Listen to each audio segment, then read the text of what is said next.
beautiful people, and welcome to Super Sunday here on the APAT show. Tonight's guest is the one and only Brendan Byrne. Brendan will be helping us to look at your play in both the roller and squads deep stack events. So Brendan, Lee and myself will be back right after this.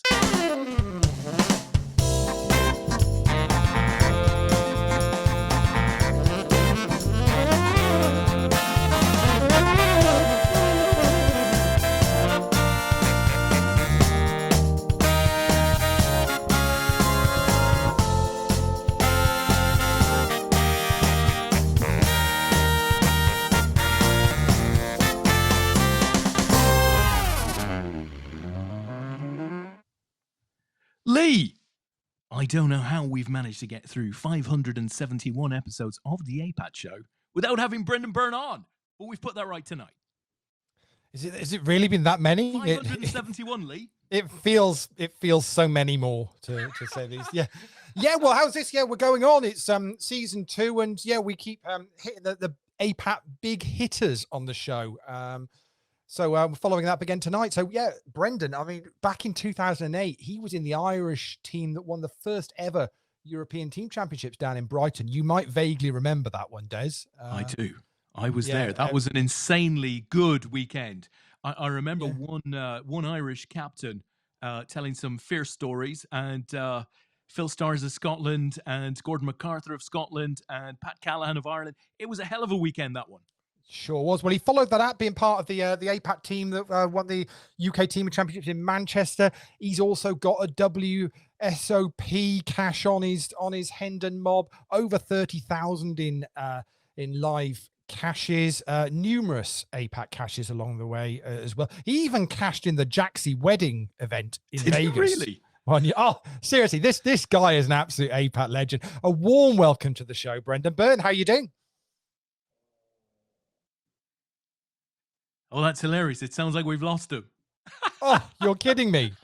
Has he been knocked out of the tournament or what? Maybe he's just... You work on trying to get Brendan back, because actually, literally, we just spoke to Brendan before we started the show, and he's basically back-to-back Sunday rollers final tables. Won it last week. We said, well, you got to come on the show. You know what's going to happen, Brendan. Congratulations on finishing 7th. And he's just bust and finished 7th. Oh shit, you're kidding me. in the roller. Oh, so Lee, I was we'll only try and joking him. So we'll try and get him back on the call, Des, if we can. Should we leave it a minute or two, Lee? What do you think? See if he's busy consoling himself with a here we go. a second final table in 2 weeks. Brendan, what the hell happened? Well, it was a pretty sick one, right? I didn't even see it. I was introducing you, Brendan. Talk us through it. Well, so on the hijack, the cutoff, raise ace king, get a caller, Tim Magnus directly behind me on the button, flop an ace, check it to him, he checks back. Another ace on the turn, I bet sort of half pot, he calls me, and then pretty much I'm committed now at this stage. With ace king, I've got trip aces, top kicker, not a full house on the river, and get like the last maybe 10 big blinds, less in the middle, and Tim has pocket ace for a full house. Wow. Oh, Dan, that's what she wrote. Did you think how of my stat guys roll, isn't it, at the moment? Yeah. But listen, Brendan, did you think of the APAT curse at any point? As the hand was playing out. No, Des, you know me better than that. I'm a very logical person. Too right. Courses don't. Absolutely right. Courses don't mean anything to me. Absolutely right. Well, listen, Brendan, we've gone through the intro. Lee did a lovely sort of intro piece on all of your success with APAT over the years, and then we then turned to you effectively, and you weren't there. So did you throw the phone across the room in a fit of rage? No. I busted out, and then I looked at the phone, and it was saying, "Rate this call." No, that wasn't. So what did it want? Did it want you to ask me to rate anything? Did it want you to rate what Tim's call pre or his call? Yeah. They are listening to you, folks. They are listening to you. Yeah, Tim just flattered pre. Oh, yeah, so it's a shocking call then. In that case, Oh, a shocking shocking, call. shocking, Tim. Tim, I know you're out there listening. That's shocking. Well, Tim's been around for years, Brendan, as indeed have you. And in fact, Lee, this might amuse you, but in 2007, we went to Dublin for the first time. We went to the Fitzwilliam, and a young and slightly less grey, right? Slightly less grey. Remember, this was 13 years ago. Brendan made the final table of the first ever Irish Amateur He Championship. did. Yeah. And we had TK and Dave, help me now, Dave Compton. Compo, right? Dave Compton. And we had a Rowena, right? Colclough over there. They came over to follow us. And yeah, Brendan did just a little piece for the final table. Let me roll this. Crikey, do I even know where it is? Let's have a look. I think it's here. I didn't see a lot of cards, to be honest, and I sort of hobbled my way to the final table. And I was expecting a rush, and it never came. But it's been great, I've really enjoyed it. Fabulous tournament. There you go, guys. That wasn't very long, not very dramatic, but has the rush come, Brendan? Did you experience the rush since 2007? Oh man, I've done okay since 2007. You Let's sure be have. honest. I had a lot of fun with it. I've had a lot of fun with APAT for sure.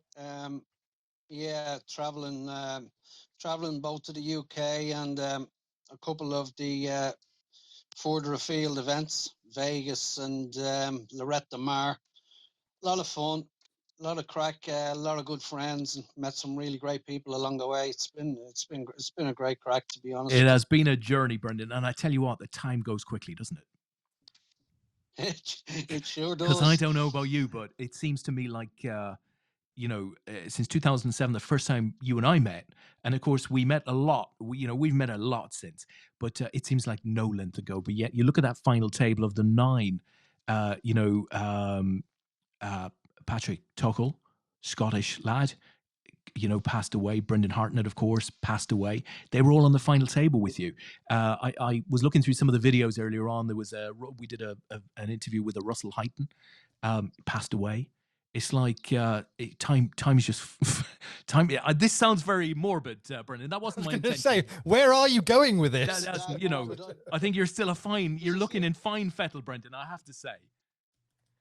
Although I hear one of your hands isn't working any longer. Is that true? That's true. I'm just out of hospital. I was a bit silly on a motorcycle 2 or 3 weeks ago, and a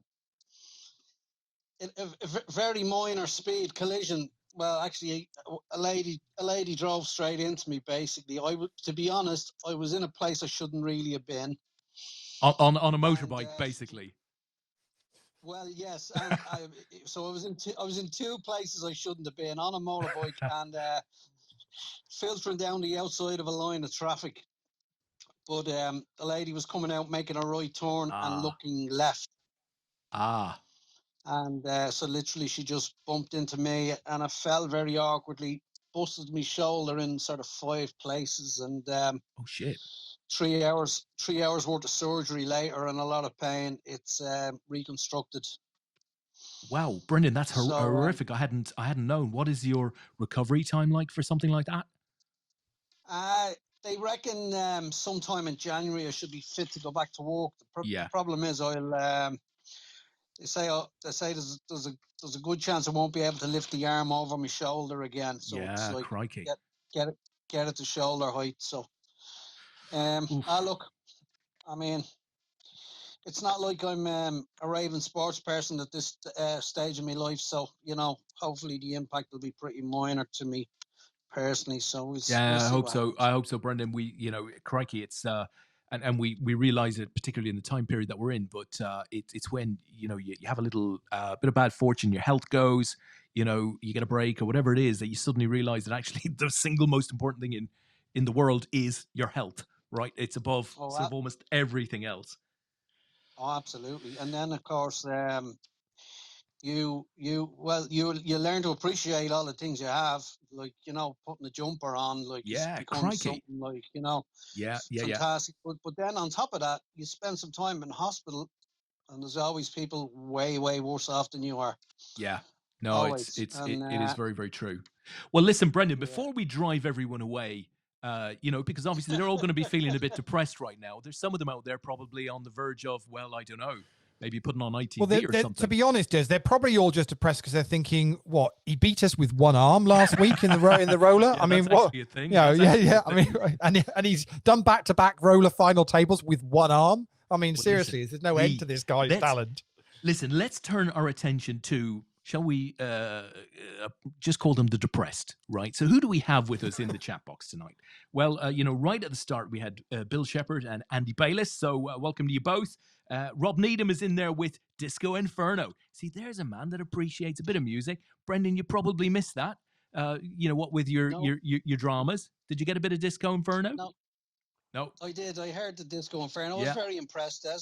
Did you like the link? Listen to the intro. Did you like the link that, in fact, as I was playing Burn, Baby Burn, you are, in fact, burning. It was happening right there and then. So Rob is there. Welcome to you, Rob. Tim Magnus is watching with you. So, indeed, Tim is there. Just a terrible character. What more can I say? He's just eliminated our guest. Asa is there with his weekly good evening, people, and good evening to you, Asa. Lou Brush is with us, as indeed Bill is saying, Brendan is to my right. Well, unfortunately, that is no longer the case. Asa says, literally or politically. I think we're probably going to get into politics, but it might be too soon. It's going to be too soon for politics. Peter Wigglesworth is there. Good evening to you, Pete. Bill says virtually on the screen. Freddie Dealin is there. Ivor Garvik is there. So our sort of long distance guests are there, Germany and Norway, respectively. Freddie says greets from Germany. Smile. Eddie Niascu is there. Good evening, guys. Eddie was on this final table. He's gone. Lee, is that right? At least I thought Eddie was on this final table. Yeah, no, Eddie was. He finished in 6th. Yeah. Good Just job, lost, Eddie. yeah. Good job. Unlucky there, my friend. Di Llewellyn is there. Good to have you with us this evening, Di. Dean Pearson is there. Rich Thomas is there. Asa says, any reason to mention that team championship win? Lee Wilshire. So in your intro for Brendan, you mentioned the team championship win. It's all about the players you pick. I mean, I didn't get a single point in that weekend. But detail. Yeah. Robbie Farmer is with us. Michael Butterley is with us. Rob Swindells. I was on his starting table, still waiting to win a pot against him. Oh, right. That would have been what? Are we going back to 2007, Rob? Are you saying you were on his starting table in Dublin? He could well be. Could well be, yeah. The lovely Frank Bailey and, Frank and Brendan have played on the Irish team for many, many years together. Des and Brendan sound very low. Lee is good. Well, I'm feeling a bit better now. I was a little depressed earlier that we lost Brendan, but okay. So do we need to turn ourselves up a bit? I can turn myself up. How's that? Yeah, I probably just need to get a bit closer to the phone. There's a song of that. I've given you an extra little bit of beef as well. So thanks for that, Frank. Let us know if it's any better now. Simon Cracknell is there as well. Lou says, Shug's here. Right, in the ultimate confusion for anyone who doesn't know Lou stroke Shug.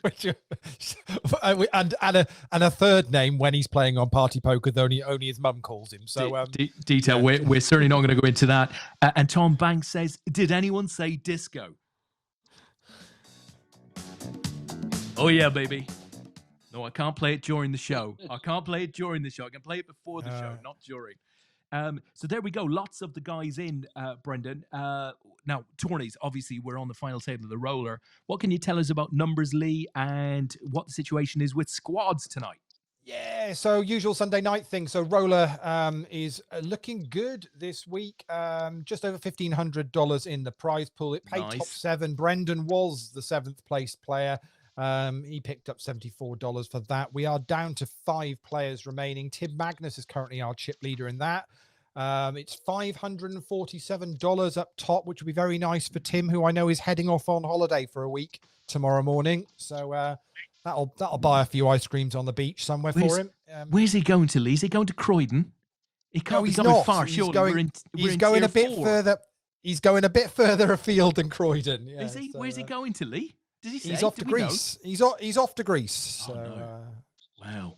Wow. Yeah. Okay. So, that's all good. So in the squads, obviously it's a Sunday deep stack.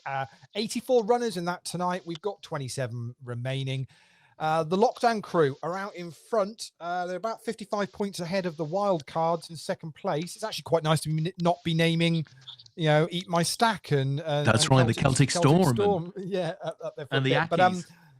But pretty much, yeah, the other guys, Eat My Stack has still got 3 left in, but the top 2 teams at the moment, Lockdown Crew and the Wildcards, have both got 3 in as well. So they're the ones that we're going to watch. As far as the MVP goes, though, the top 4 in MVP are all Busto, which means we have got a number of players now in with a shout of catching currently Tony Ross, who is he's a good number of points ahead, but he can be caught. Top 2 finish for the likes of Gary Young, Pete Wigglesworth, or Danny Weaver would see them, I think, overtake him. Also a win for our guest tonight, Brendan Byrne and Martin Hadfield and Eddie Nyaxu would also overtake Tony. So Tony's going to have a bit of a sweat, see whether anyone can catch him, but they're going to need to certainly go very, very deep in the tournament to do it. Fantastic. So Brendan's still in the deep stack then. How are you doing over there, Brendan?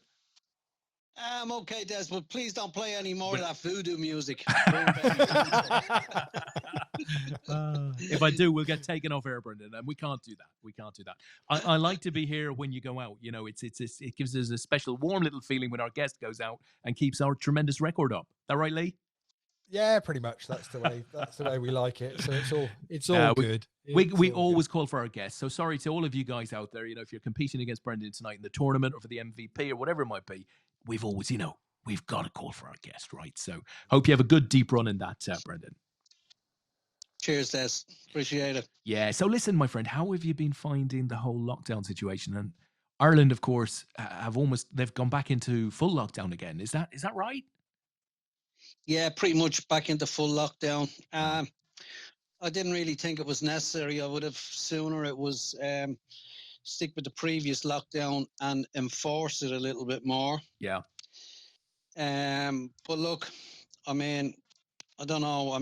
I'm very fearful of this virus, to be honest with you. I could give a damn whether I caught it myself. Yeah. But I couldn't live with the fact that I passed it on to somebody. That's what makes me fearful. I said that very early on the show, Brendan. I completely agree with you. That's my biggest fear. I take my chances if I pick it up, but the thought of actually passing it on to somebody by being negligent and not not doing the best you possibly can. It's a horrible thought, isn't it?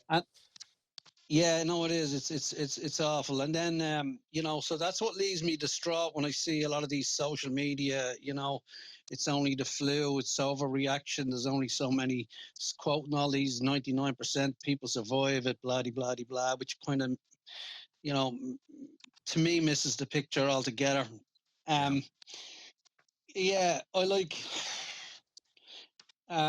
I posted, I don't like to get involved in these social media conversations about the subject because it can be very divisive. Agree. It can be very divisive. But, the one comment I will make on it is that we have people complaining about wearing masks.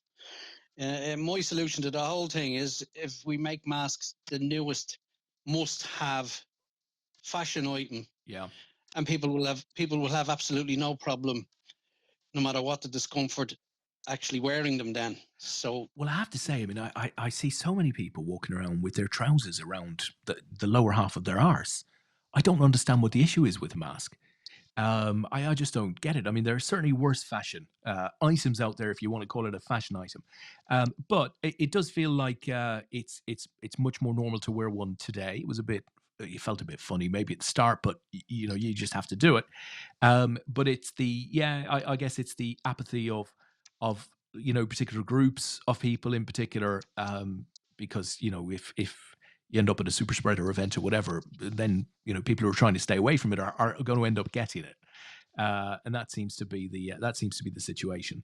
So, I mean, what's your prognosis, Brendan? I mean, from what you do know, do you see us getting out of this mid next year or at all? Are we not going to be able to go for our pints of Guinness on Christmas morning?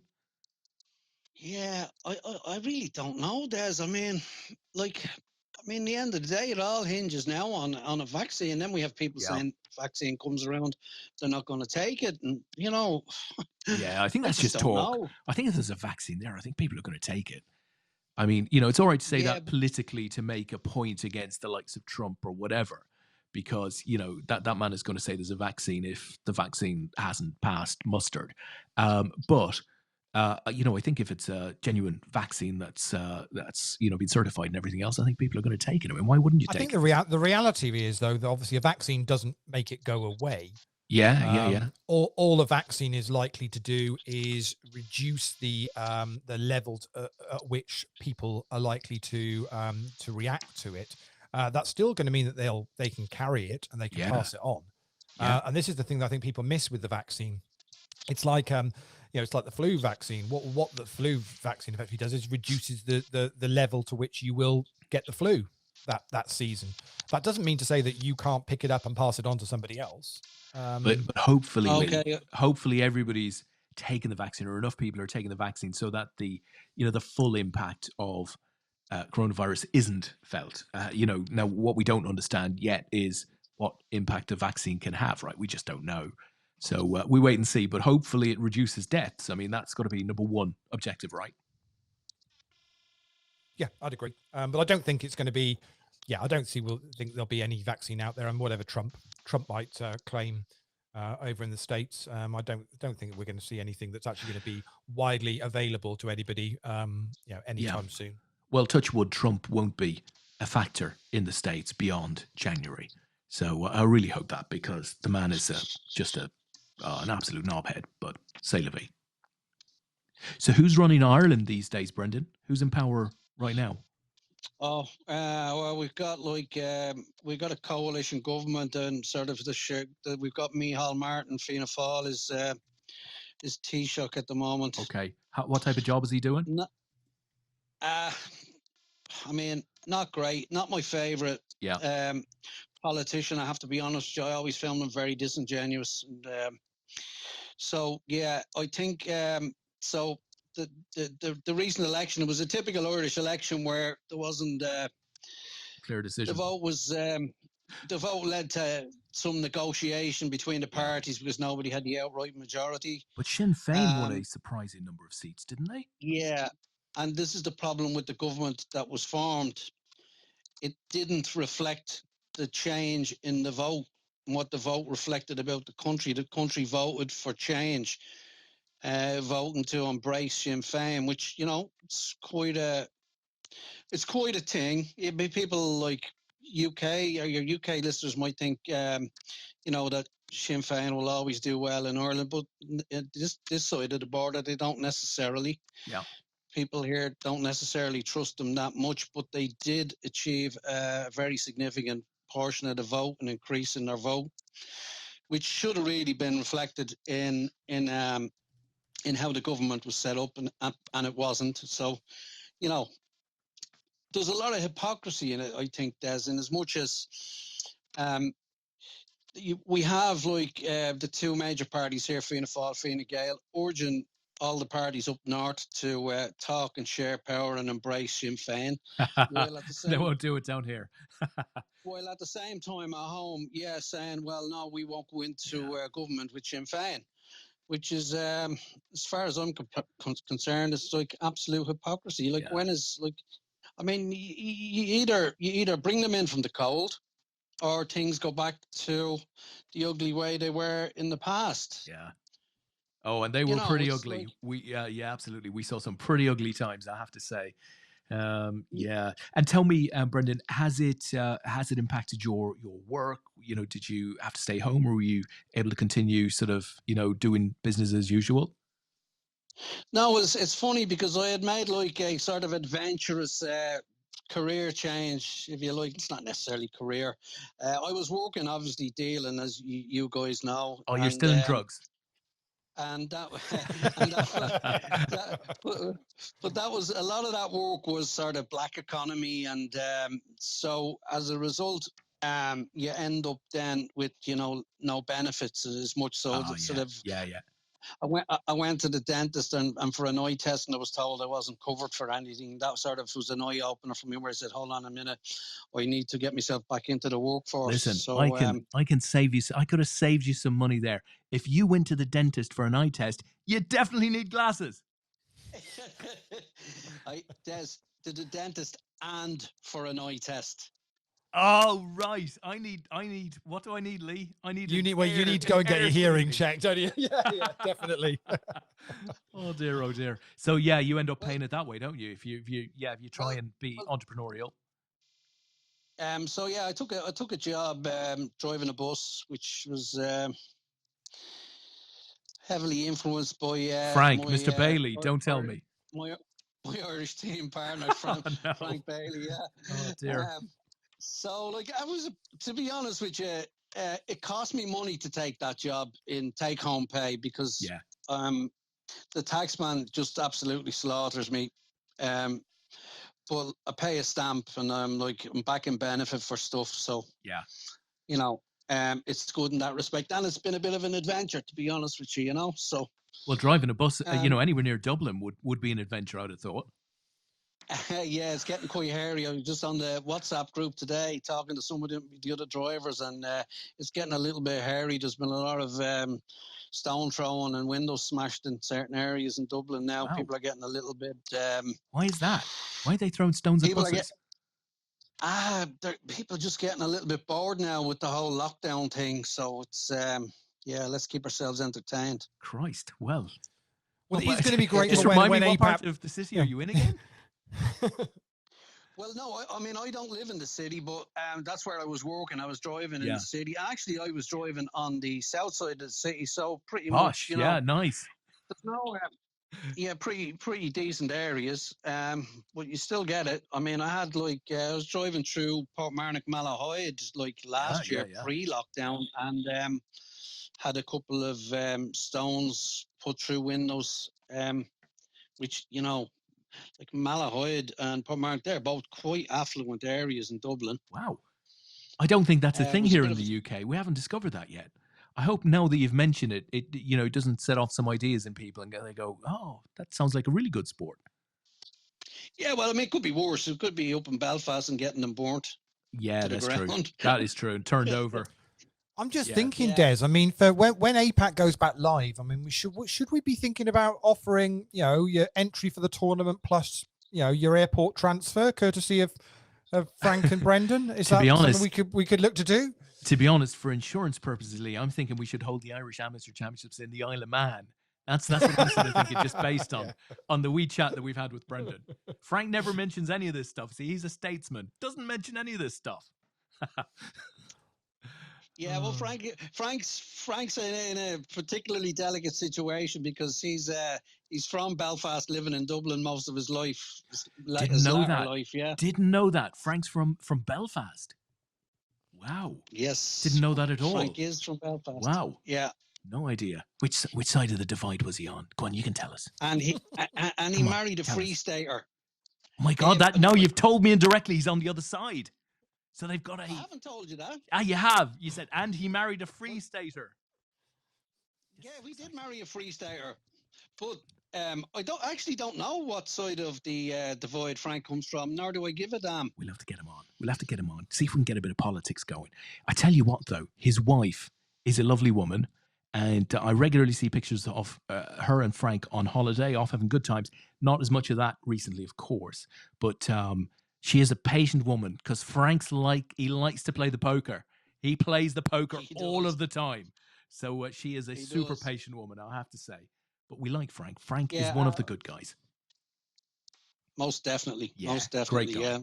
So in your APAT career, if you like, Brendan, what memory gives you the most pleasure? What sort of events? I have to say it was the best time ever playing poker I've had was probably Brighton. Oh, yeah. In the very first team event. 2008. That was amazing. Yeah, that was so new, and everybody, all the teams got on so well. Obviously, for us, we came out the right end of the result, which was even better. So, it was that was a really fantastic trip. There was a lot of, God, you'd Phil Stars, Yeah. G-Mac, Stewart. So we like there was a lot of crack going on in that little small poker room.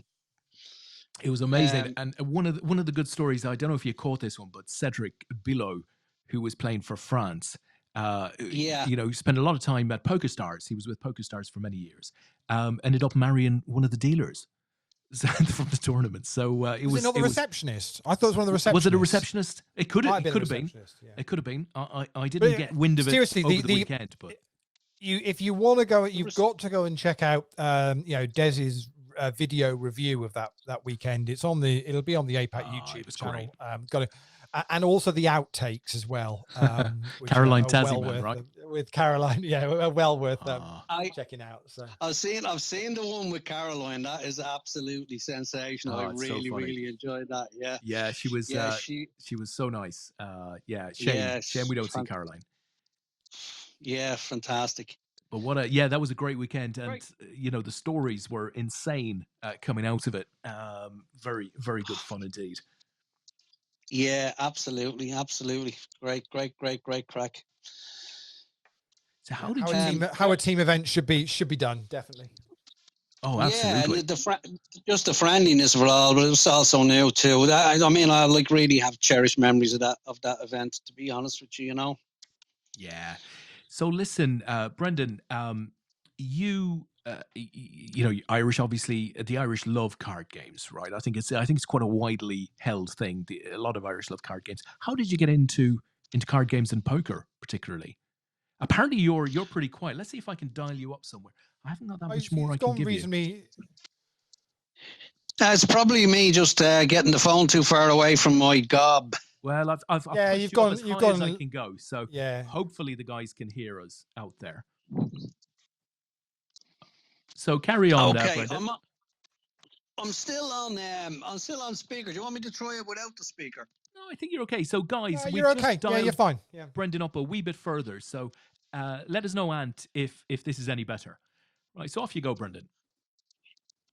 So what am I? Sorry, remind me, Des. So, I'm 58 now. Oh, jeez, man, I'm not that far behind you. I feel like I'm about 10 ahead of you. So I was saying the Irish traditionally love card games. How did you get into card games? How did you get into poker? Family thing? How did that happen? I have to be honest with you. I probably like a very familiar story. I did play like 5-card draw for over the years, and then when I saw the what was it, the Poker After Dark, was it? Or no, it was late night poker, maybe. The one. Late night poker. Yeah, Devilfish. So then when I seen that, I said, "Oh God, I've got to try this game." So actually, being the like to do things properly, sort of a logical person, I did a little. I took a little poker course in the FITS. No way. Great. Which went into the strategy, vaguely into strategy and rules. And from there, I just never really looked back. It was poker all the way. And you have gone from, being a FITS player and final tabling in the first APAT over there many years ago, as we said, to actually cash in Vegas the World Series. What can you tell us about that? Well, I'm going to say this, Des. I've played the World Series like 5, maybe 6 times and cashed once. Don't say that, Brendan. Don't say that. I've cashed once on my first visit. Oh no! But the trips have all been good to me. I've made money pretty much every single trip, albeit not so much at the World Series. Yeah. So to be honest, you should do well at it, because I sold you a lot of the Wilshire dollars last time, if I remember rightly, Brendan. Yeah. I think we crossed over, didn't we? Yeah. That was a great story, wasn't it? The absolutely superb. Dollars, they were the lucky dollars. And then I absolutely. I sold some on to somebody else who did well with them too. So yeah. So yeah, I think I sold them on to Patrick Clark, who went on. I don't know. He cashed in the main for 30k or something like that. Yeah, he's a good player. It was absolutely insane. It was Yeah, I cashed at the win on I think it was our last night, which got me out of a bit of a hole on that trip.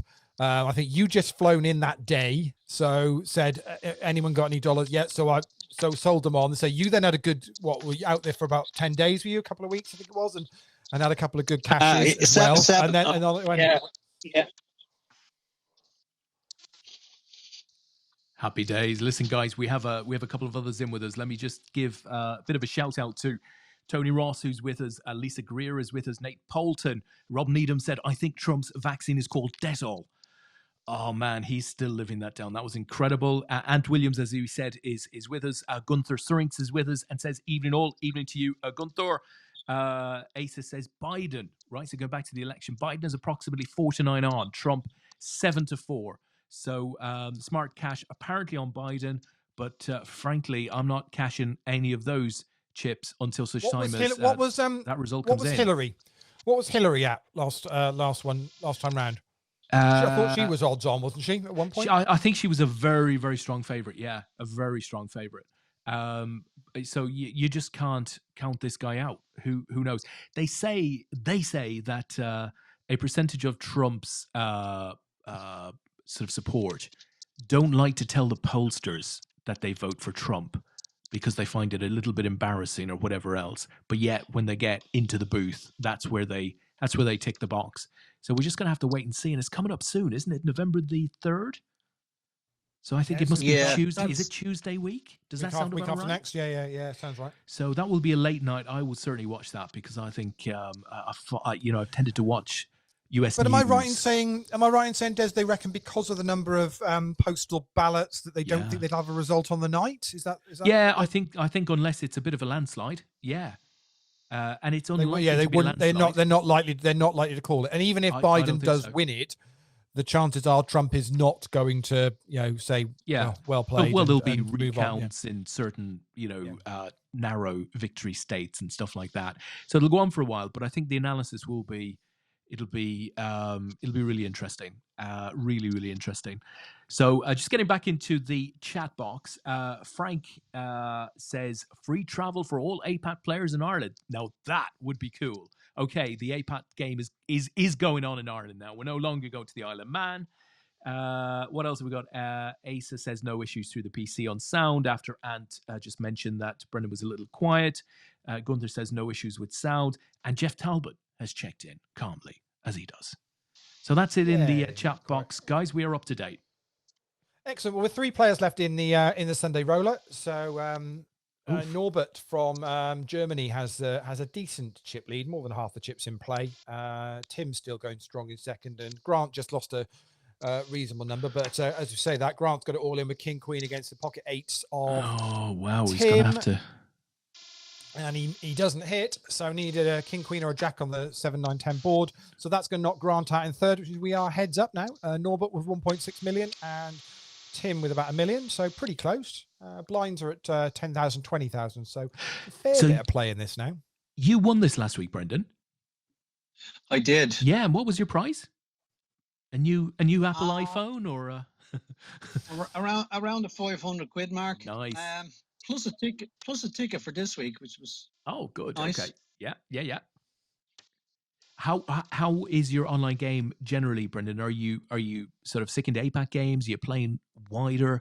Did you play any of the WPT or WSOP festivals that were on recently? No, I'm strictly all I'm playing is basically the APAT games. Okay. To be honest with you, I'm very thankful for Party Poker at the moment. Simply based on the fact that in equal measure, Poker Stars is like a tragedy and a joke all rolled into one.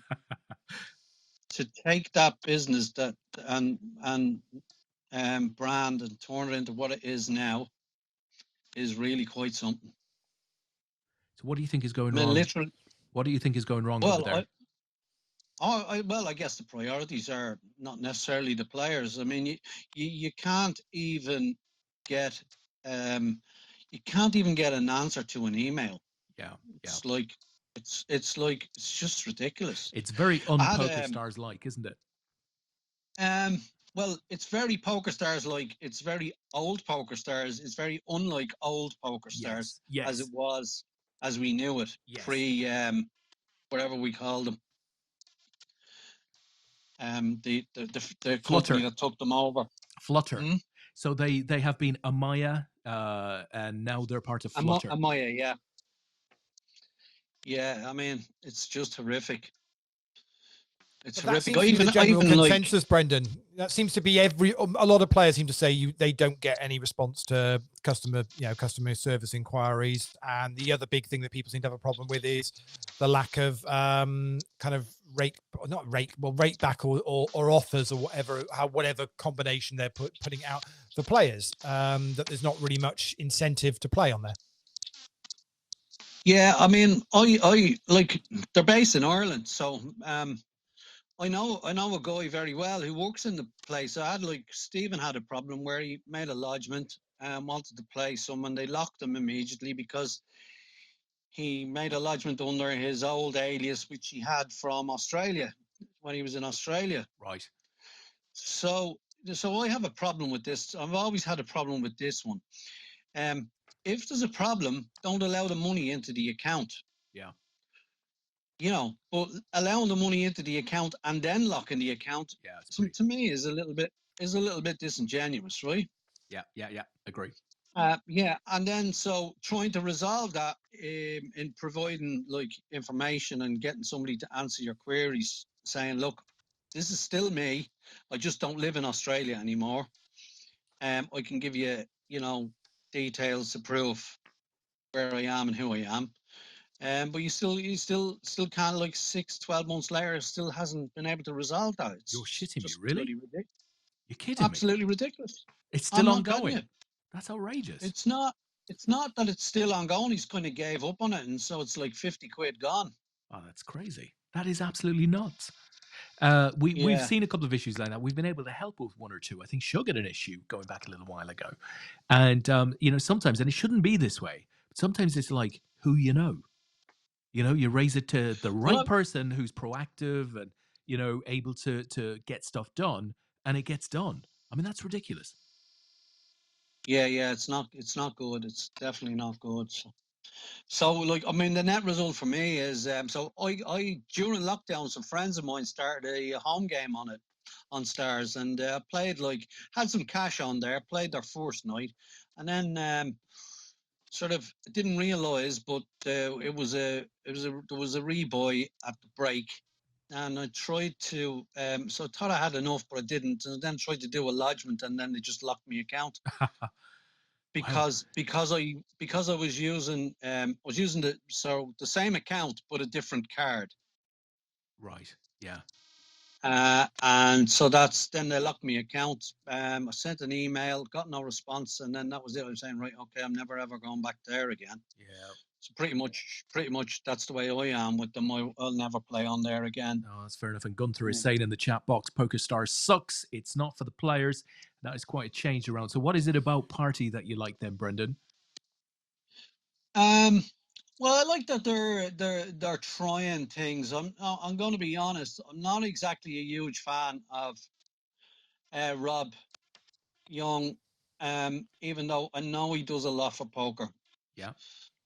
Well, but I'll go back to the Grosvenor times when he was talking about, if only poker sites could, like, when he had, like, he was on what website was it when he had the Dust Till Dawn on some poker software? I can't remember which one it was. They were on one of the networks, and I can't remember which one it was, but they were on one of the a skin on one of the networks. I had a little Barney with Tighty about this as well, because he was like a bit of a spokesperson at the time. Yeah. So Rob was like, he did a blog, which essentially was like a little I felt it was a tad plagiaristic of a Phil Galfond blog. Okay. Phil Galfond, you'll know from last week. There was like, I'm a raving fan for Phil Galfond. I think he's absolutely wonderful guy. but basically what Rob Young was saying was let's bring on anonymous tables, yeah, and so people and not have like bum hunting Yeah. and software and stuff like that, which was all very well and good. But he was saying that people should be doing that, while at the same time running a poker site that didn't do that. I think, listen, I'm going to be a little sympathetic towards Rob here, simply because having been involved in poker sites myself, I know how hard, particularly if you're on a network, how hard it can be to influence the roadmap, particularly if you've got a number of other sites who, in all likelihood, are a lot bigger than you, Yeah, perhaps not wanting anonymous tables. So you yeah, can wish it with one arm, but actually delivering it with the other can be quite a challenge at times. yeah, yeah. And Okay, what I well, would say to Rob as well now is, I guess the influence that he has at the moment with Party and the development of what they're doing, it feels quite clear that if he thinks something's worth doing, it kind of happens. And they seem to be moving forward with things, but appreciative of the fact that they're still way behind on software. I mean, Rob, funnily enough, Rob and Phil Galton were both on episode 4 of The Orbit that was out the other week, and fascinating couple of hours of listening to the guys, and Daniel Negreanu was on there as well, and Alex Scott talking, and they were quite openly discussing, what's good and what's bad, and I was quite surprised how glowing Rob was about GG Poker and what they were doing, and and knows where he needs to get. Massively. I think a quote that he said at one point was, we're 1% of the way there on certain features that he thought GG were very strong on. So I think he calls sort of a spade, as it were. And I think, maybe suffers a little bit from the fact that some of these businesses are big and they're traditional and they're just hard to turn. They're like tankers. Whereas if you're a GG and maybe you're much newer and fresher in the market, you've got a different sort of entrepreneurial flair within the whole organization. So it can be a challenge in poker because, again, and I'm just going to have to change the table here. Many times, whilst you're just sorting that, I'll just confirm that, please. That Norbert Baumgartner from Germany finishes in first for the roller, picking up $547. Tim Magnus picks up $367 for second place finish. Well done to you, Tim. And Grant Anderson ended up in third with $234. Well done to everyone that cashed in that. I'll bring a table up from squads in a moment, and there we keep go. an eye on one of those. We've got Brendan's table up. Excellent. So there we go. Yeah. So just saying, it's this thing of having a vision and wanting to do something is one thing, but actually being able to do it to the the absolute best of that vision sometimes can be harder to achieve. But we quite like the fact that obviously these aren't anonymous tables, but they are real name tables. I really like that, I have to say. Yeah, and then of course the hoods are gone. You can't use a hood anymore. Yes. Although like the ones who want to get around that maybe and have the stronger will to get around that will probably be able to do it, I suppose. Would you not think? I don't know. Is it happening? I hadn't heard, but I wouldn't necessarily be close enough to the ground. Well, I'm not saying I am close enough to the ground to know that, but like that was like my take on it was, maybe you disallow hoods, which I don't have a problem with that. Yeah. But maybe what you're doing then is, for the more determined, it's now a possibility, but not so much for the guy who wants to just buy something off the shelf and plug it in. Yeah. Here's an interesting one. Here's an interesting one for you, Brendan, because obviously there's a huge amount of talk at the moment about, it was about HUDs and it's now moved on to kind of real-time solvers and lots of discussions. Yeah. As I say, it was a big topic on the Orbit. It's on plenty of podcasts and blogs, people talking about it.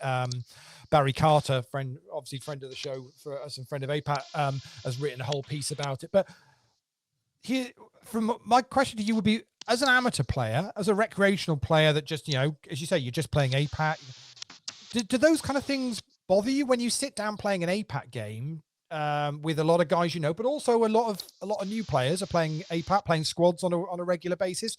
Does the thought that they might, they could be running a HUD, or they could be running, real-time solvers or anything else, does that even cross your mind?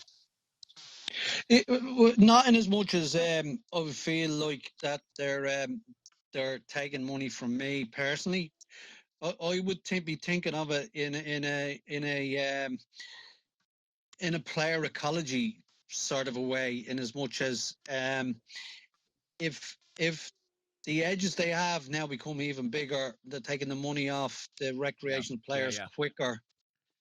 That the game is not going to be as there's not going to be as many people playing the game, so it is generally going to just dilute it to being like taking all the recreational players out of it, the lesser players out of it.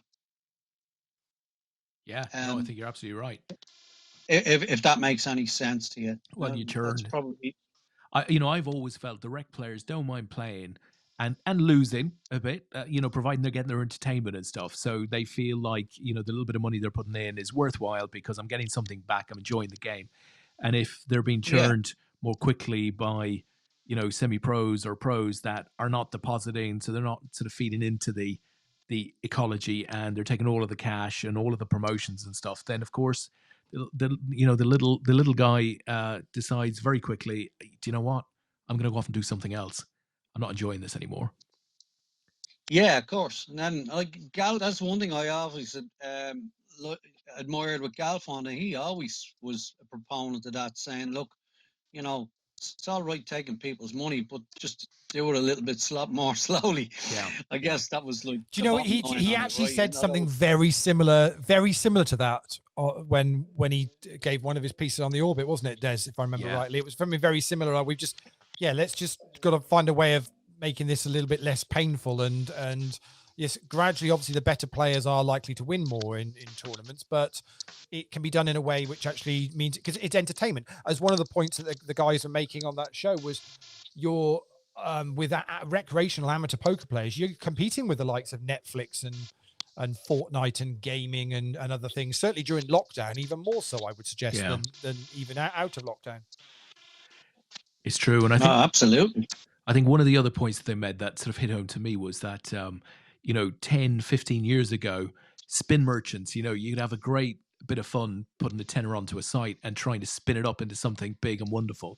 And a lot of people did that, and we're very successful in doing that. Bloody hard to do it now. The edge that the pros have is that much higher. So I think it's quite nice to see real names. It's quite nice to see HUDs going. But as you said, Brendan, if you want to do it badly enough, is it possible? Well, who knows? I'd be surprised if it wasn't in this day and age. Haven't heard of it, but who knows? But yeah, you can't have the pros having such a big edge over the rest of the field. It takes the fun out of poker, and the fun is that you can sit down with a good player and take his chips on any given day. Absolutely, yeah. Which is, I guess, you got a lot of people. So you do have a lot of players who will only play recreationally, won't touch online. They just don't trust it. Yeah. And then of course you've always got like the lads who like sit playing online. They lose like a 60-40 in their favor, and it's like the game is rigged. I don't know why I play on here. And it's like. Well, I've always laughed at that because there is never a benefit to the poker site of rigging anything, and of course, you can't rig it given the requirements, regulation, testing, all of that stuff. It's so hard to get a license these days. It will be madness. It will be madness. Of course, of course. But then, so these guys are saying it's rigged, but I'm coming back to play again tomorrow. Well, isn't that the point? And that's the other thing I was going to say when we talk about. You said about the stories, obviously, that you had with PokerStars, Brendan. I always feel it is quite laughable because there aren't many poker players that actually, stand their ground and go, well, yeah, I'm never going back on there again. It's normally within a year or two. It's like, well, there's either a good series or there's a good promotion or something, and they're back on playing again. Have forgotten about the bad experiences they've had or customer service they've had. Some players will stick to it, but I think majority of poker players haven't got the will to do that because there's just too much on offer with the sites. Yeah, but there's genuine choice now. Party are doing a good job. Unibet are doing a good job. 888 are pretty decent too. So there's no need for players to go near Poker Stars anymore and be treated horrifically. Yeah, it's true. It's just habit. Just habit takes them over there, I think, at the moment. Listen, Brendan, you're in the last 3 minutes of your break. If you need to take 2 minutes or anything, you fire ahead, lad. Yeah, okay. Yeah, if you need to go, just don't take your microphone with you. Yeah. It's not a Celtic poker thing. Hey, we weren't saying anything. It's too funny. So let me give you a quick rundown. We're 17 left in squads, and it's still kind of all to play for, really. Very much up for grabs. Lockdown Crew have got 2 left in. They're currently top at the moment. The wild cards, I'm assuming all 3 of them are playing tonight. Let's see, Gunther's there, Gary's there. I've not seen Bode tonight. Is Bowden not in? Oh no, he's not playing tonight. So actually, they've only got 2 left. So very much it's the Lockdown Crews to lose here, I think. Can't see it, Lee. I think it's all about the MVP tonight. Yeah, I think that's where the story might be, which we've still got Gary, Pete Wigglesworth, Brendan, Martin, Eddie. Actually, is Richard Newbury playing? Let's have a look. No, Richard's not playing tonight. So, yeah, there's about 5 or 6 that potentially could still knock Tony Ross off the top. That's incredible with 17 left. Well, listen, back into the chat box, Lee. Aniron has joined the chat, and Asa says, evening. You agreed to be on yet? And Aniron says, don't want to lose Des and Lee, their audience. That would never happen, Aniron. Come on some night. We'd love to have you. It'd be great. Gary Young has joined, so Gary is joining for the business end of the tournament. And Asa says, we all think that, mate. You'd be more than good. Super right. Come on. Absolutely. I've said tonight, I have messaged Nye and said, you just tell us which Sunday you want to do and we'll get you on the show. Not problem at all. I'll tell you what, Lee. I was just sort of bounding through the old TV guide on Sky just before we came in, and I saw there was an old episode of Top Car. What's it called? The Clarkson thing? Help me here. Not the new one. Top Gear. There you go. Jesus. And they had tour. I know. What the hell? I knew it didn't sound right when it came out. But they had Grand Tourers, and they were driving through North Grand Wales. Tour's the new Grand Tour's the Amazon one, isn't it? Yeah. But no, so it wasn't the Grand Tour show. They were driving GTs through North Wales, and it looked absolutely amazing. The scenery looked absolutely fabulous. Damn shame we're not going to be able to get back over there for a while. Those of us this side of the line, as it were. I'm currently watching Long Way Up, which is on Apple. So it's Ewan McGregor and Charlie Borman. You might remember. Oh yeah, they're back on the bikes. 10 years ago they did they did 2 shows. They did Long Way Down and Long Way Round. So they're coming back 10 plus years ago. So they've now got a 3rd one. It's on Apple TV. So they start from the bottom of South America and work their way up to end in LA. I think they're finishing up, but they're doing it on electric bikes. What? It is insane. So Harley Davidson have built them to prototype electric bikes. They're not even, you can't buy these things at the moment. They designed them specifically for this show. There's a company that created electric pickup trucks, and they're called something like Rivian, I think, an American company. They're not yet in production either. So basically they have got vehicle number 1 and number 2. And they've been doing that. It is insane. They've had charging points put in certain places, but obviously it's just a nightmare trying to do this whole thing. So how quickly can they go in these things? They're really quick, really zippy. It's just the problem is the range on them. They are super quick, these bikes, but How it's the quick? range on this. But yeah, I mean, they're not a motorbike normal speeds. bike. Yeah, normal bike. Yeah. Crikey. Yeah, they cruise along at 55, no problem at all. Sounds Not an slightly issue dangerous. whatsoever. Sounds good though. Well, I like it. That sounds Well, it's no brilliant. different than, I don't know whether if you haven't seen the first two that they did, say, about 10 years ago. Yeah, no, it's great. I mean, I've certainly seen one yeah. of the series. I mean, I've never ridden a motorcycle in my life. My best mate, who I'm were godparents to their daughters, he's a big bike guy, and him and his wife have both got motorbikes.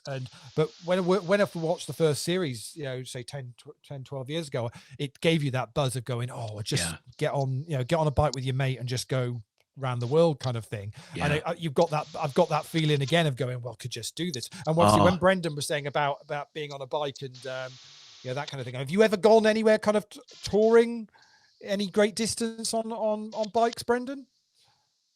No, not really, Lee. I was like, the only reason I was back on motorbikes. I did ride bikes when I was younger. The reason I was back on motorbikes was to sort of combat the M1, M50 traffic. Right. Okay. Sounds dangerous. Yeah, like, I mean, so from here to work is about 45 minutes on the bike, and maybe like say 50 minutes to an hour in a car.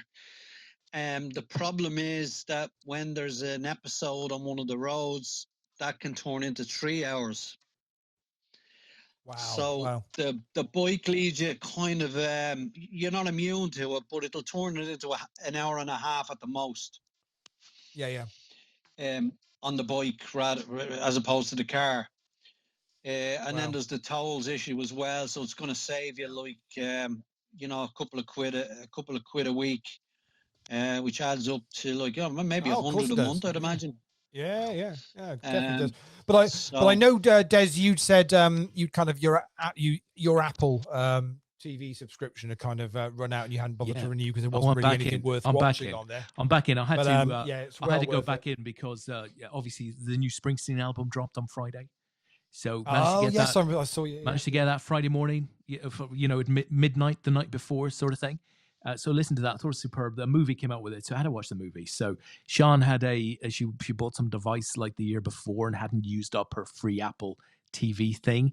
So we quickly cranked that up, but got that going. So I watched the movie. Excellent. But then was a little disappointed with the other stuff that was on there, because when I'd had it the year before, they had some really good Apple series on, sort of that they developed. Brendan's all in. Oh, what a time for no. Oh yeah, for Mr. Houston. With a hand like that. Exactly. Yeah. Lucky Brendan. It's because he always wakes up with a hand when he needs to, doesn't he? Yeah. Oh dear. Never lucky Brendan. Look, there's no shame going out to Dan Elston. He's a good lad. No, absolument. But on adventures, Lee, right? Like, so Charlie and Ewan get on their bikes and what have you. I hop in my plane, right? So I'll fly somewhere. Oh, you're back on, yeah. On your flight simulator, yeah. I'll fly somewhere. It's amazing, you don't even have to leave your office. It's incredible. It's incredible stuff. Flight simulator, Brendan. Microsoft have brought out this new product, and it's amazing. So there's an interesting story. Stephen's in-laws are from Chipping Camden up in the Cotswolds. Okay. And they've a good friend of the family. So Tricia was over visiting. I wasn't there at the time. And so she was told, we're going to the Pymans for dinner tomorrow. So Sunday afternoon, they're going to the Pymans. Of course, Tricia thought the Pymans was the local pub. That sounds about right. Yeah. It turns out the Pymans was the people's name, and they were friends of the family. Yeah. But anyway, so they went down to the Pymans, and Mr. Pyman, can't think of his first name, really nice man. He was an aircraft engineer and had in his back shed superb. He had built a fully operational flight simulator. Oh, I love it. So I haven't had the experience yet, so must obviously can't get invited over at the moment. But, No, I'll go and do it, Brendan.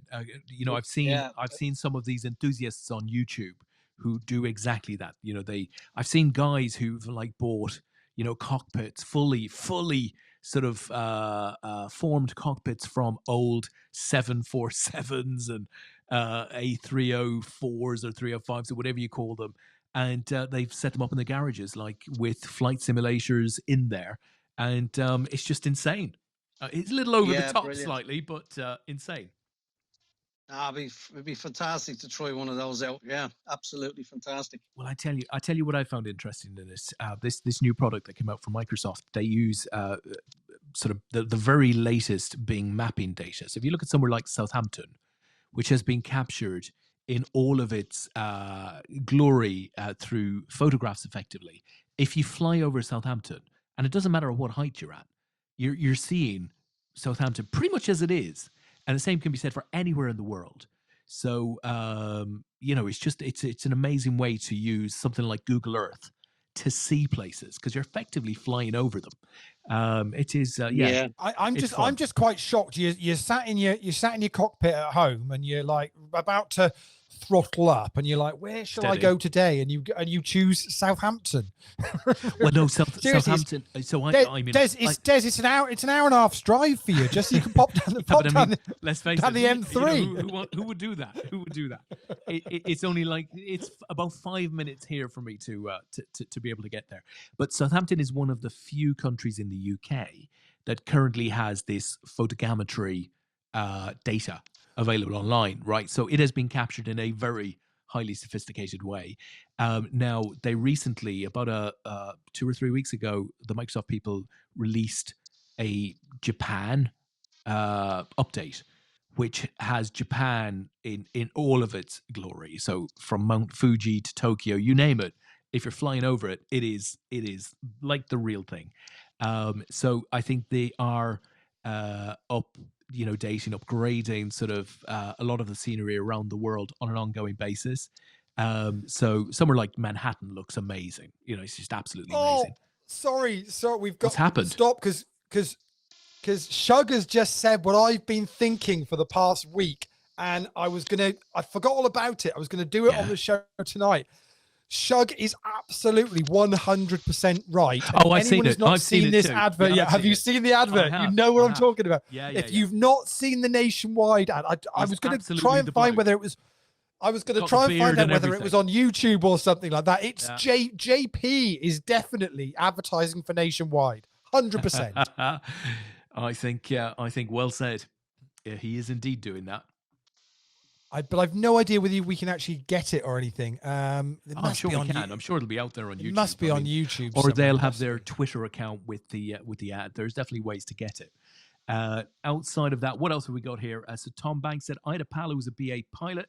He went on the Krypton factor back in the 80s, and in the bit where you land a plane, he came second.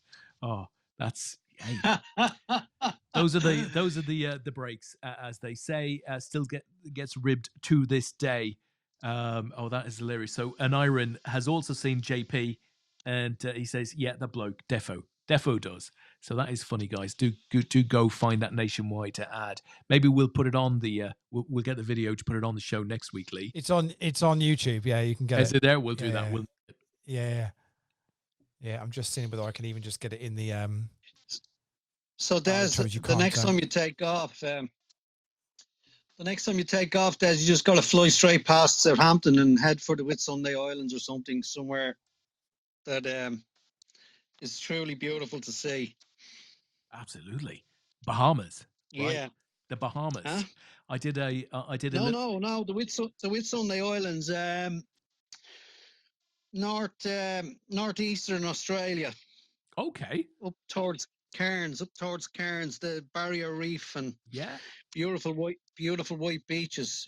I was going to Australia to visit Stephen when he was there, but I did see a lot. I saw a lot of photographs on Will Young's Facebook page. I thought, I'm going to have to visit that place. So I did get to see it, and I mean, it's the most fantastic place I've ever been. Oh, beautiful. Absolutely. I mean, I'd loved it. I just saw it's. I'm not often that I'd like to go back someplace. Yeah. Usually I'm like, yeah, I've done it. I know what it is, and that's it. I'm grand. But this place is absolutely so beautiful. It's just not for real. How are you spelling it, Brendan? Whitsun? With WHI Yeah. Sunday Yeah. Islands. Okay. I will look up that because it sounds like very nice. Yeah, absolutely amazing place. Done. So thanks to Will Young and APAT again, another connection. I don't remember Will Young. I've seen so many pictures of Will wandering around hills and sort of that sort of stuff. You know, March, April, May, he was doing a lot of that, getting out and about, which was great because everybody else seemed to be locked in, but there was never another person around. So he was, you know, getting his exercise. Some lovely places that he goes to, but I don't remember seeing him in Australia. So I must have missed that when it happened. It's quite a while ago because when I was there, I was like maybe 13 maybe. Yeah. Something like 13 or 14, I think, was when I was there. So sounds like APAT money might have taken you there. Be around that time. No, redundancy money took me Oh, there. no. Oh, no. Oh, that's fair enough. That's fair. Hold on. Does that mean he was a pro when he played the APAT League? Quick, get into the records. Find out. We can maybe get the thing with Will is, you know, he's a bit of a spur of the moment type of guy, isn't he? He'll just leave right now and then and decide where he's going to go. Yeah. Oh, he's a classic guy. Will, I always laugh. I always laugh with Will. Way I got that. What? I got that. I'm not saying anything. I'm not saying anything. Not so much. Yeah, detail. It flew right over my head.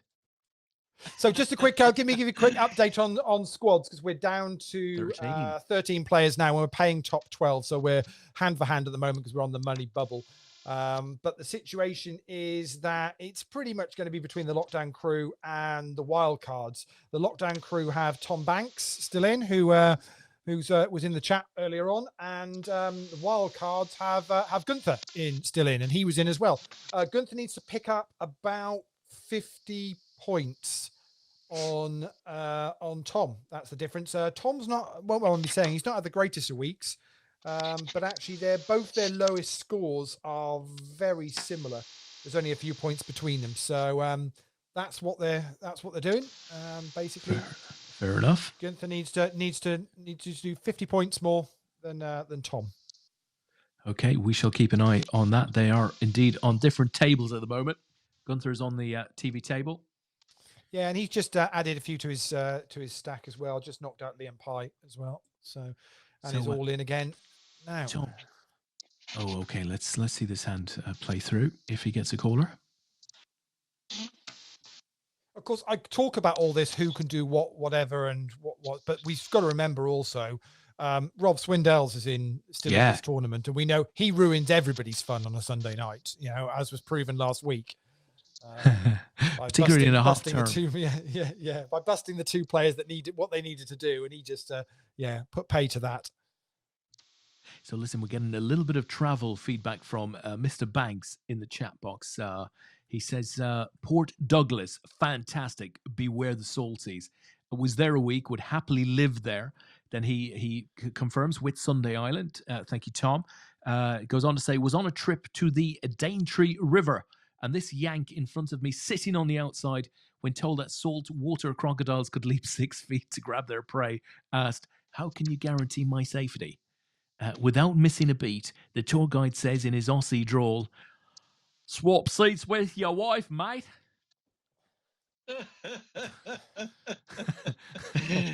We really should get you to do more accents, Des, on a more regular basis on the show. Let's not do that. We'll be taken off the air. It's really good.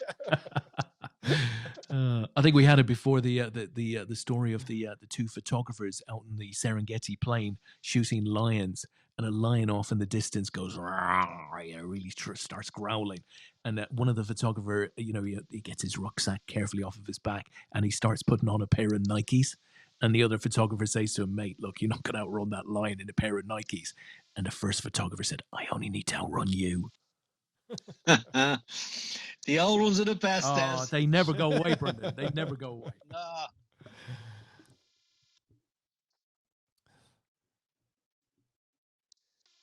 So Jeff Talbot's currently leading the squads tonight.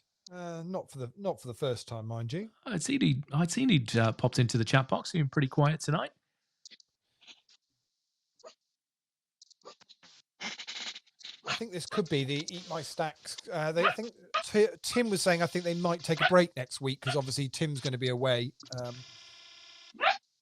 getting a bit of sunshine. So that's right. He's going to Croydon. I heard. yeah. A Caterini Lee. Is that a new player? I don't recognise that name from previous weeks. A Caterini. If I'm pronouncing that anywhere near right. Yeah, you might be pronouncing it right. Vruvakai sounds maybe Ukrainian or Russian, Greek. maybe. Greek. Greek. Okay. Yeah, Greek. Tim's mate. But yes, I don't recognise the name, so could well be playing squads for the first time. We do, and we're still. I mean, it's amazing. We're 29 weeks in, and we still have got players that are playing their first ever squads game pretty much every night of the week. This is. Well, actually, Des, we forgot to even celebrate, but this is now game number 203. So Thursday night was our 200th game. Superb. Wow. Incredible stuff. So, I tell you what, it's been so riveting, Lee. I haven't even left the house. No, yeah. Well, outside of my flight experiences. Yeah, Tony Ross won the 200th game on Thursday night. Nice. Well, good job, Tony. Tony, who medalled the first ever WCOAP main event at the Victoria Casino. I'm going to say in 2007. I think from memory, he finished second, runner up to Nick. Oh, I can't think of Nick's surname. Nick Jenkins, of course. Yes, Nick Jenkins. That's right. It is quite mad, isn't it? It's like 14 years in, and it's trying to remember everyone that's ever won an APAT event. It's probably a bit mad that and they're all in there. They're all in there somewhere, but it's just It's funny. I can always I can recollect the scenes very well. Sometimes the names go a little bit hazy.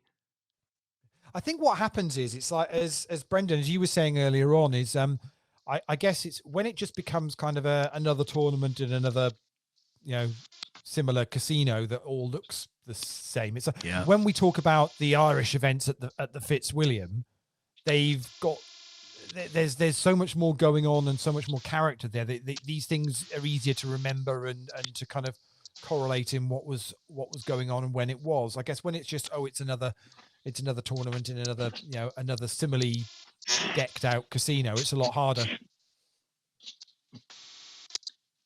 It's funny those years, the Dublin event in the Fitz, because the UK travelling crowd all congregated in Murphy's, right? Murphy's Bar across the road. Now, Murphy's Bar is like the closest bar to the Fitz, and they all loved it. But it's like a 10-minute walk from there, and you've got a couple of the best bars in the city. So it's like it was kind of like we found this fantastic bar, and we love it, and we've had great times in it over years and years and years. And but like just around the corner was like some of the best bars in the whole city. Well, I guess part of the beauty was that it was both outside but close. Yeah, no, I mean, close was probably a big thing in as much as, you get a short break, go over, have a point, come back again. Yeah. Or in some players' cases, you're not even on a break, but let's just go for a point. Yeah. No, happy days. And listen, Tony Ross is in the chat box and he's saying 2008. And it was indeed Nick Jenkins who took gold on that occasion. I could probably name the hands. Gunther says, indeed, Tom, Neil, Banks, no pressure. Ace has said, should stick it up as a quiz at Christmas, Lee. Name all the APAT main event winners. Oh, that'd be a nightmare. That would be an absolute nightmare. And Iron says, Fitzwilliam side rooms and the lap dancing bar nearby. Loved that.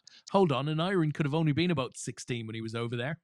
Lap dancing bars. They'd have definitely ID'd him for sure. Jer Smith Jr. I recall interviewing him over there. It's definitely on YouTube. And, him talking about trying to get out of lap dancing bars where Laxey was dragging him into lap dancing bars. Incredible. You will enjoy yourself. Yeah. It's an absolute must. Don't worry, the fact that your dad is there as well. And Tom says, funny if that sprung to mind when you mentioned earlier on, Brendan, about Lorette DeMar. I thought that was another one of those that anyone that made it back from Lorette DeMar did very well. Yeah, that was a great trip. Great trip. Oh, I actually remember having breakfast on that trip. That didn't happen for anyone at all often, I have to say. Tom says, how long has APAT been going? So we started in 2006. August the 1st, 2006 is when we launched. 14 years. Yeah. And this has been by far the longest season. It's been weird this year, right? It's going to quite end. It's been it's been strange. I mean, I can imagine for players, it's been weird with everything going on. Obviously, I mean, for us organizing, it really has been peculiar because obviously, with nothing happening live, I mean, Tom, Des, Matt, and myself kind of regularly, have chats just to keep up to date, but there's not a huge amount to kind of update really at the moment. It's just a case of we're all sitting tight waiting to find out what's likely to happen. But it's strangely been like the shortest year and the longest year, and it's like all bits of everything. It's like it's really weird. Oh, it certainly really is. Weird. There's Tom losing a big pot there too. Oh, sorry, I'm a little bit ahead of you guys. It's unlikely you're ahead of us. Well, like I've noticed when I be playing that I'm watching the show that the stream is like one hand. Yeah. So like the stream is like one hand behind. The stream is about 30 seconds behind, but oddly enough, here's the crazy Back to the Future bit. Because we're watching it and talking about it, we're watching laptops as opposed to the stream. So what we're actually talking is absolutely live at the moment, but of course you're only seeing it 30 seconds later. So it's an odd we have to cover that off with some guests on occasion. It can be fun. We had one guest who was commentating for about 40 minutes on a table, and we're all sort of wondering, it just doesn't feel normal. What's going on here? And he was commentating on the stream, and we were commentating on the live action. So he was constantly commentating 30 seconds behind. It took us about 40 minutes to figure it out. But anyway, there you go. Hey, Frank. I bet he left thinking you guys were very insightful. Well, to be honest, it was just a bit of a mess. I don't think we invited him back. But Frank says Donegal approach is magnificent, which it is. So in the flight simulator, they've absolutely nailed Donegal, and it looks like I've had some of my best crashes there. Des, that's very insensitive talking about crashes.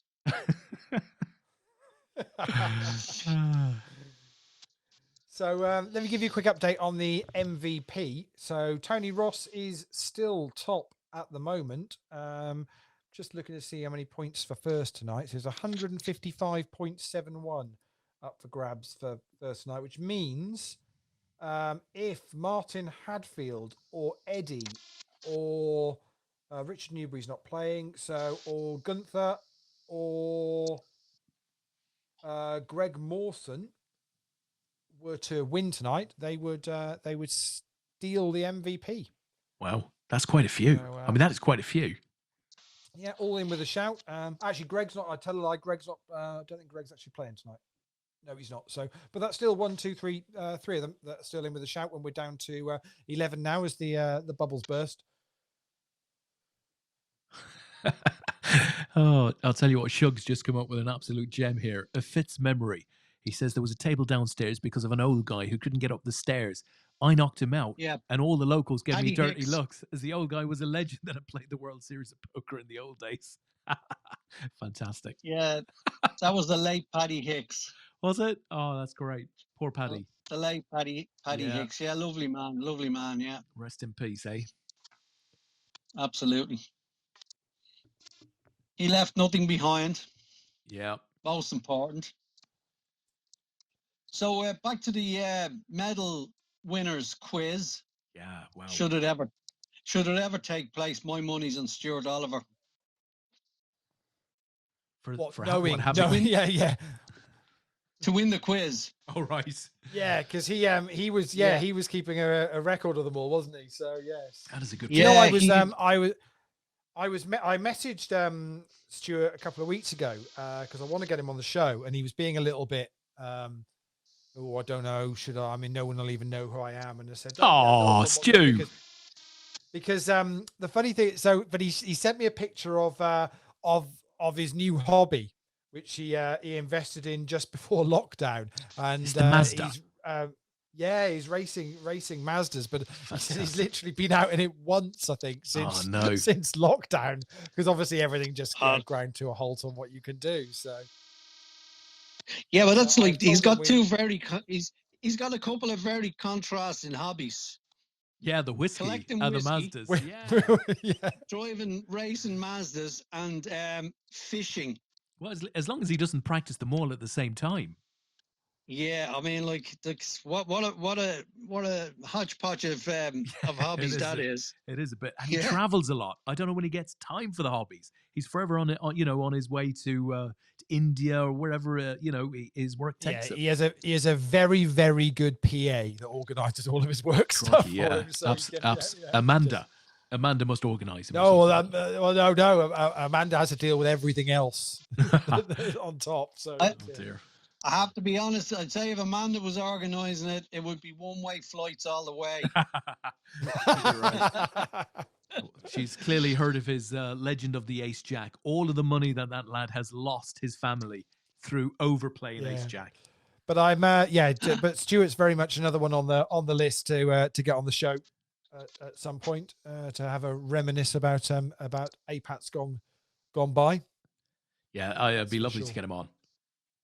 Mickey P. Definitely. So, we were talking about Tony finishing runner-up in the first WCO OAP main, and I initially thought that was 2007, but of course, in 2007 we ran the WCO OAP, we did a World Live Championship. So we played the first 200 players played online, and we got down to 9, and then we brought them to the Vic and put them, in their seats with the same amount of chips as they finished online. So we played that out, and we sent Mickey P off to Vegas to play in the World Series of Poker main events on the back of that one. So that was 2007. So the first WCOAP proper was indeed in 2008. We had a Raz event first Raz event in the UK. I'm just going to do some calculations to answer Gary's question. You go for it. So Gary's asking, as we've lost Tom Banks now in 11. Yeah. So we now. So Gary is asking, guys, just if you're wondering, where does Gunther need to finish now to nick the team win? So that's a fair enough question. As Tom is saying, try Kai Tak, the old airport in Hong Kong. Absolutely, I've flown into it, but it's not available, unfortunately, as we lose the table on the flight simulation. We're down to the final table. So let's bring that back up. Right, we're back up and live, guys, with the table, the final table. So as Lee is doing his maths, and Kai Tak was right. Gunther is unfortunately the short stack, so I'll be as quick as I can to tell you where he's going to need to finish, because he is the shorty. But he's got 11 bigs, isn't he? So he's or 10 bigs, so he's got a little bit of play.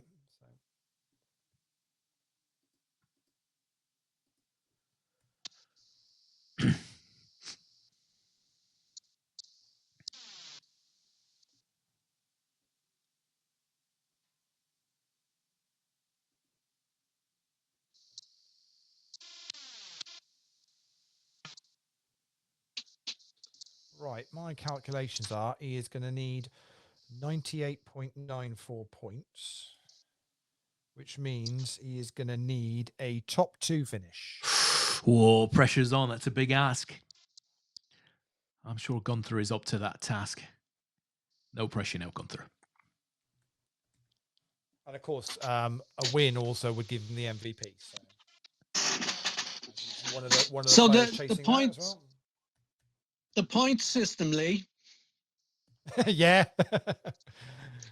Well, look, I mean, Absolutely sincere congratulations on putting that together. So you haven't, from the very start, you haven't had to change it, right? Yeah, No, true. hasn't changed from the very beginning. No.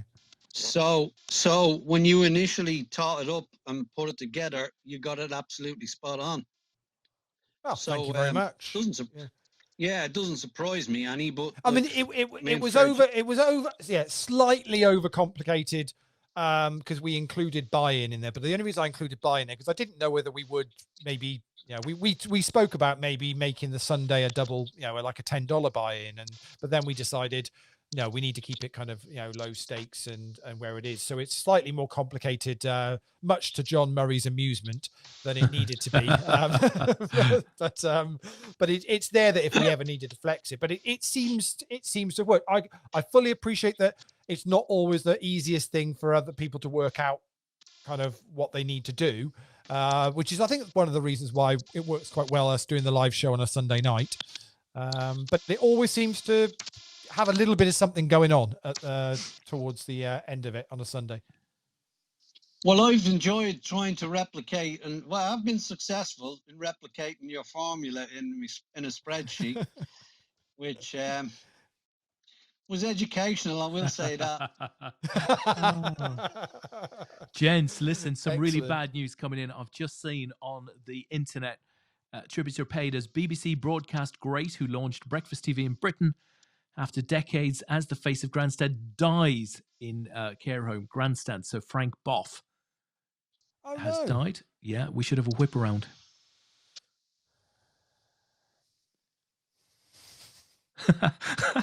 Frank's gone. There you go.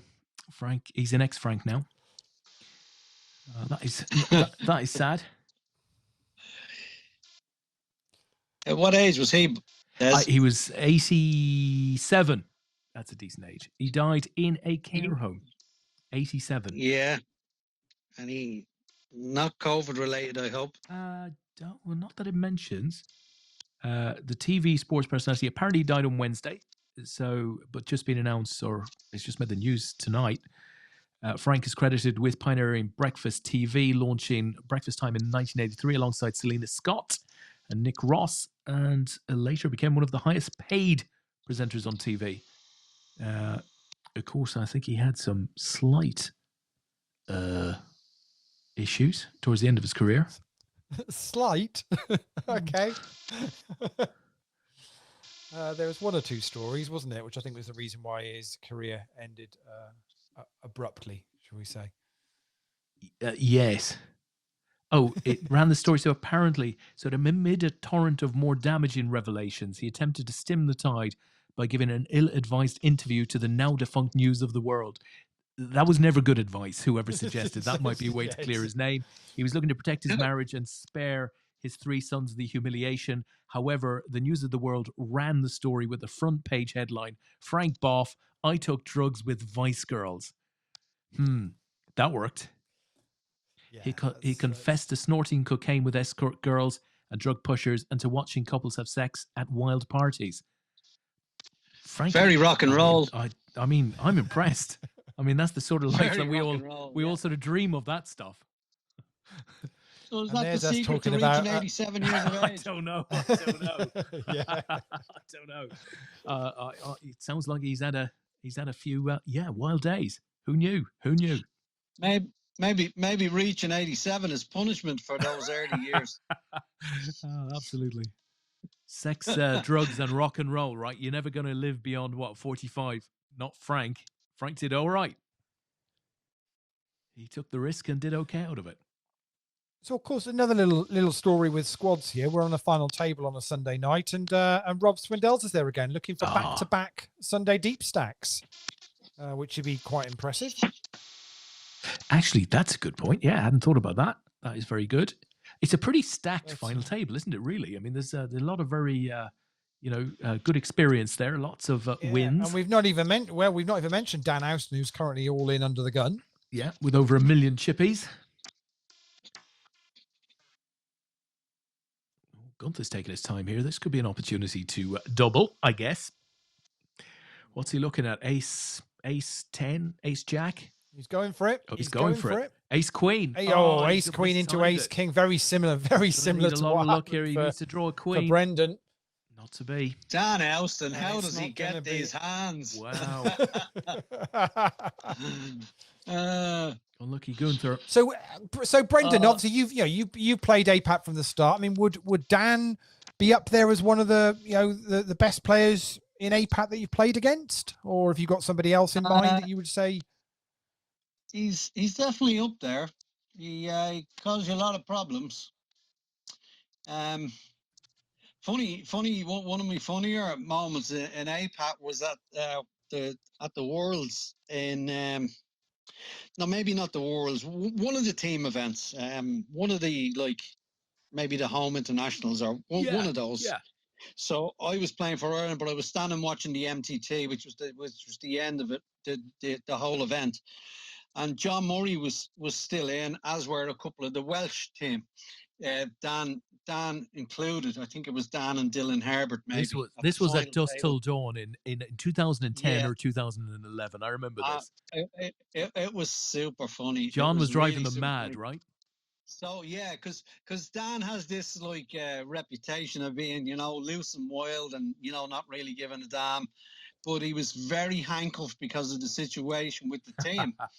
And John Murray was taking full advantage and just pushing the guys around, and it was really it was really super funny. And then Dan, of course, knew exactly what was going on, and was going ballistic about the whole thing. It really was funny to watch. Fair dues to John, fair dues to Dan. It was great watching. I really had such There's fun nothing watching that nicer, final Brendan, than table. watching with a team event when you watch players that would normally play differently, and they're having to play to team orders to kind of to support the team point scoring. It's always, you can see how much it pains them to have to do it. Yeah, Particular times. yeah, and yeah, it's funny, and then fellas complaining about it and stuff like that really don't understand team event, do they? No. No, it's there's an interesting discussion this week regarding squads, and I mean, I let it play out because actually it's important to get everybody's understanding of it, and I think by talking about these things, people can then kind of understand the balance and decide whether they're comfortable, in playing them. There's nothing, there's nothing too suspect that goes on with this is this is not the whole folding to two big blinds shove, is it? To a teammate. Yes, yeah, of your teammate. Yes, yeah, that was the one this week. I mean, I mean, to be fair to Peter, he had 5 deuce off suit, so he really didn't have a hand. But the argument was, it should have been an any 2 card call, but it was against your teammate, so you're just gonna let it go, aren't you? It's like I mean, what I a have hand! to say, Wow. Just watching that play out for anyone that just missed that. King 7 was the flop. It's Eddie against Jeff Talbot. I think it went check, and Jeff bets on the 9 on the turn, and Eddie pauses for a little minute before before making the call. Jeff's then ended up putting his remaining 200,000 in, and it's King 9 for Eddie, and it was pocket 7s for Jeff. So absolutely ridiculous hand. Jeff had flopped the full house, and Eddie had turned a better full house. Wow, we've seen some hands on these final tables, Des. On the Hey, it's all rigged, Lee. It's all rigged. Yeah. So going back to that Eddie conversation, adds to it. Go on. Yeah. That social, I wouldn't often be super agreeable with Scouse, but I think he nailed it. Is why is there so many posts in this on this topic? It's like, I mean, it's a triviality. It's your teammate. You just fold. Yeah, pretty much. That's pretty much the case, which is it's not going to get picked up or questioned from a collusion point of view, that's for sure. In that particular situation, it really isn't, because actually you could the point I made to Pete, because he messaged me about it, was I said, well, actually you could depending on which way of the argument you wanted to sit, you could argue it's chip passing, whether he called or whether he folded, whichever way he did it. If he makes the call with 5 deuce offsuit, it looks like he's trying to, double his mate up. And if he folds, it looks like he should have called with any 2. It's like it's one of those where you can't win with it. As we've got a 3-way all in here. Oh, here we go. Queen 5 versus 3 look at versus those hearts. queens, but the hearts are going to come into play for Mr. Houston, who's going to bust. He's going to bust 2 of them in quick succession. There, wow. Anything you want to say, Brendan, about Dan? Yeah. Good luck, Dan. Fair play to you. Where are you getting these hands from? Wow. Like, I mean, let's be honest. Dan's never supposed to have anything. I know, yeah. No, that's what everyone thinks. Yeah. So what does this all mean now, Lee? We've obviously just cracked on a bit. Lockdown have won the team, one assumes. Yeah, that's pretty much it. Lockdown have won the won the team element, but you'd be disappointed if I didn't have a story for you when we're down 3-handed, and it's going to be this. It's Eddie needs a win to win the MVP. Okay, that's what we're looking for, and obviously Rob is going for back-to-back Sunday deep stack wins. Fantastic. So that's the story. Which if we base that on what happened last week, it means Dan will knock them both out in one hand and it'll be over. You could base that on what we've seen in the last 2 minutes. Yeah, that's the way it could play out, definitely. So who would you say then, Brendan, in all your years playing APAT, you did disliked being on their table the most because of just the way that they played, and you always struggled against them? Was there anyone that you actually kind of said, or I always they were like my nemesis, always struggled against them? Well, definitely Warren. Yeah, good player. Yeah. So he is that like horrible combination of a good player running reasonably well. All of the time, Lee. All of the time. I mean, I remember playing the PLO round against him in one of the team events. And like I had him all in 6 times maybe during the course of the sit and go, and he survived every single time. And like, no, look, I'm not casting aspersions against the chap. He's clearly knows how to play. I have a lot of time for him, but it was just absolutely flabbergasting to have him all in that many times and then like leave the table before he does. It's like, oh, come on. So yeah, but like, look, nice guy, knows how to play, and good luck to him. Yeah, but I mean, Warren's been super consistent for a very long time. I mean, Warren picked up our what was it? Our season 4. 20 grand, right? He had the 20 grand Betfair sponsorship that year. Absolutely. So yeah, but he's been doing it for a very, very long time. But that Welsh team has churned out some players over the years, like really, unbelievable players. Yeah, agree. It's like absolutely unbelievable players. And it's like they went from. What was interesting is you thought when Paul McGuinness was captain for a number of years, and they did sort of 3, I think it was 3 on the bounce, was it a European and 2 world or something like that? Yeah. And then they decided, well, we're going to kind of break that team up and whatever. And you thought, well, that'll be them done. But no, they then just brought in another bunch. Yeah. You had Steve Roderick, Warren come through. Jonathan, and that's right. They've had an amazing. Even Dan Lowe. I mean, our furniture expert. Dylan Herbert. Dylan Herbert. Well, Dylan was in the first group, right? He was part of the first team. The 2 brothers. Yeah. Father and son. Yeah. There was Ben Young for a little while. Ben Young, amazing player. Yeah. Oh, oh my God, there were so many great players that came out of there. What do you think has happened to an Iron Venables?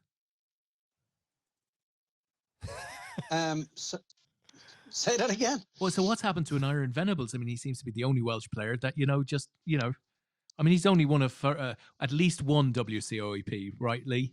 He's won at least one. Yeah. I mean, yeah. But that's not can't very get in good. the team. Can't get in the team. So Can't get in the team. It's outrageous. You just, to be honest, you're really unfortunate if you were a young Welsh player at that time, because getting into either of those teams was next to impossible. I know, it was kind of the absolute opposite to the Irish team, where it was easier to get on. I managed to get into the very first. Yeah, I managed to get to the very first Welsh team, and that was me. That was me done. That's it. You did. Down at Brighton, as right? It went. Yeah. Hey, even I got a game for Ireland once. Yeah, well, exactly. So Nye says, anyway, it was lovely to see Brendan at the 2018 IPO after a few years, and did feel honoured playing on a final table with him, and was super unlucky not to win it. Yeah, that was a lot of fun. That was a lot of fun. Yeah. The Irish guy won, a young lad. Oh, hello. No, we won't. Oh, look, Dan had him covered for the flush draw as well. Yeah, so we lose Rob in third, but that's not bad. First last week and third this week. Well done, Rob. That's very good. So Eddie's objective here is very clear now. Win. Yeah, just needs to win this. Yeah, simple as that. Just needs to win it. Do you think his Dan sat at home in that motorized wheelchair? Do you think? Because, those are some of his greatest APAT moments right there. Yeah. It's weird it's weird the APAT ones in the past few years when we've been at the IPO, Brendan, because obviously we get quite a lot of obviously new players playing that, because they're over for the weekend for the IPO as well, so they then decide to play the APAT one. Obviously it's a tough field. I mean, it's you've got 200, 300 runners this weekend. Am I right? It's supposed to be this week. It's moved online, I think, for this. This weekend, I think it was. Yeah. Yeah, they were down to the bubble today. My brother made it through to I don't know how he's done, but I was talking to him earlier on. He was down there was 39 left with 35 getting paid or something like that today. So that would be happening on Party Poker, wouldn't it? That's where it moved to, wasn't it?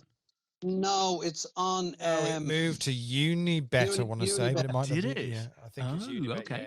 Yeah. So they were the last sponsors of it. Unibet. I actually any event I've worked at that was Unibet, I've been super impressed. Yeah, with they're a good bunch of lads. Like their online product as well. Yeah. Yeah, and they're very, very, very professional, and they spend a few quid. It was kind of like poker back in the old days, where the online sites would spend a few quid at these live events. Yeah. And it was clear. Funny you should say that, Brendan, because again, one of the subjects on the Orbit the other week was about live events, and that's exactly what they were saying. You need to spend a bit, make players appreciate, and remember it as an experience, and they'll want to come back and they'll play more, and you get customer loyalty from that. And that very much, I think Daniel Negreanu was saying that very much a live event. It's a loss leader, but it's a marketing tool. Yeah, and the value of the players playing those events are far higher. Yeah, you're creating fabulous memories for those players, and they're going to remember them forever. I remember back in the day, giving out coral sweatshirts and hats and, various brands and stuff like that. Players absolutely loving it. And the actual cost of a unit is like 15 quid. It's such good, loyalty driving activity, but it just doesn't happen these days, which is a great shame. Yeah. The only I'll say about that is that, maybe the clientele now compared to then are a bit longer in the tooth around the poker world than perhaps, but it's about attracting new players, right? So that's where your focus has got to be. You've got to retain those new players, because it costs a lot to bring them in, and then you've got to figure out, how do I retain them? And those are really cheap and effective ways to do it. But you're absolutely right. I mean, if you're talking about your 10-year tour, pro, then he's not interested in that. I have another story for you brewing here. Just looking, so we've said that Eddie needs to win this to win the MVP for the week. if Dan wins this, he moves the purple Ackies into second place And they in get the team leaderboard by 1/100th of a point. What? No way. 100th of a point? I kid you not. If Dan wins this, the wild cards will end up on 576.89, and purple Ackies will end up on 576.90. All right, I demand a recount, and I want the Supreme Court to look at it. Yeah. The I hell? take back everything I said, Lee. About the That scoring scoring system, that's insane. is bloody ridiculous. Oh, my word. We've never had 100th of a point before. That's incredible. Oh, wow. Well. So they both got something to play for here. So, which is just a bit crazy. So I'm looking at the chat. I don't know if that's well advised. Eddie's just said to Dan, You play very well. Play very well. Yeah. He already knows that, Eddie. You're just stroking his ego. Absolutely, yeah. Absolutely. Yeah, completely. So I haven't looked so at Gary Young's just posted up in the chat a lot of throwing up emojis if that was to be the case. And now Tom Banks has realized as well as Eddie wins that one. So they're obviously cheering on Eddie to do this. Now the wild cards team, which is Bowden, Gunther, Matt Ogilvy, Recount. and Gary Young. Yeah. So Thomas said in the chat box, met Glenn Hyson of Liverpool at Molyneux a couple of years ago. He's a Unibet ambassador. Yeah, so I haven't looked at the picky, but I remember Glenn Hyson well. Crikey, he was about when that would be late 80s? Was that when Liverpool sponsored by Candy with the grey away kit and all that? Yeah. I saw some United players this weekend wearing zebra kit, wearing a blue. Yeah, it was a blue Adidas kit, training tops from they were from late 80s again, around similar time, and sponsored by Sharp. Were they with the models? Were they with models at the time, Lee? Late 80s. That would have been before Des was a Liverpool fan, right? No way, mate. Ah, right. Yeah. That'll be right. Hey, do you know when I saw Liverpool for the first time at Lansdowne Road, Brendan? Name the year. Oh, no idea. All I will say, I can name the year when I found out you were a Liverpool fan. Well, that could have been any year over the last 10 since Facebook came into being, I guess. No, it wasn't over the last 10 days. Come on now. It's like, it's a sing when you're winning story. Don't be like that, Brendan. I've been singing for years about Liverpool. I had taken such a psychological beating, I tell you. Such a beating. Listen, Des, you deserve it. I'm glad you're enjoying it, and that's what it's for. No, absolutely. Quite right, mate. Well, look, I saw them for the first time in 1980, and I suppose I've been supporting them since about 75, I want to say. So I've seen, been through all of the glory years, and it was, 30 years, quite a barren patch. Quite a barren patch. Quite a barren patch is right. So I can't explain the excitement of seeing them win again. It has been. I've supported amazing. I've supported since about 80. I think 83 Cup finals the first time I vaguely, but I was only 8 at the. Yeah, my cousin was sent off in that one, I think, Lee. Yeah, that'll test you. That'll test you. What, in the 83 Cup final? Yeah, I think it was 83. United against Brighton. 85, you're thinking? Oh, yeah, against Brighton, really? Yeah. You got sent off against Brighton. Oh, Brendan mightn't even know this because he was an Irishman. No. No, you're thinking 85 against Everton, aren't you? You're thinking 85 against Everton. I thought it was 83, but maybe it's 83. No, 85 against Everton. Kevin Moran. Yeah, Kevin Moran. Yeah. Oh, That's 85 against Kevin Everton. Moran, but was he 85? Norman Whiteside scored the winner in that one, 1-0. Yeah. There was an Irish player played for Brighton in that final. Who would that have been? Really? Who would that have been? I'm trying to think. Very much a lesser known Irish player. The reason I know this is because a very good friend of mine in the 70s, 80s lived and worked in Coventry, and they had him. I think he might have been with Coventry at the time. They had him as a lodger. So I've met this guy. He was very friendly. They were obviously friends for years after staying with my friend Noel in Coventry, and then went on to play for Brighton, played in the final. His name is Gary Howlett. Oh, yeah, I've heard of Gary Howlett, yeah. Oh, yeah, I know the name. Recognise the name, yeah. Just looking at that in 1985, you're absolutely right. Wow. Yeah, really but, nice chap. But yeah, so 83, I mean, all my friends at school most of them were Liverpool fans. There weren't many United fans back in the early 80s. Was 83 the famous Barcelona Cup European Cup Winners' Cup match? Mark Hughes, 2-0.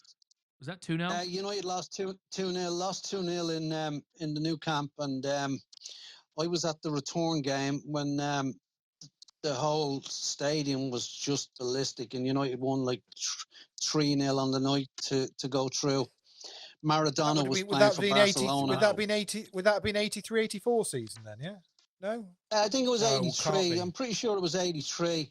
It was a wonderful, wonderful night. It was a long night for us because it was back in them days. It was you went to matches on the boat, so you got the boat. You had a few points around Manchester. Went to the game. You left the game immediately to head for Holyhead to catch the boat back home. Do the overnighter. That is a long trek. I did it a few times myself. It was a lot of fun too. So I mean.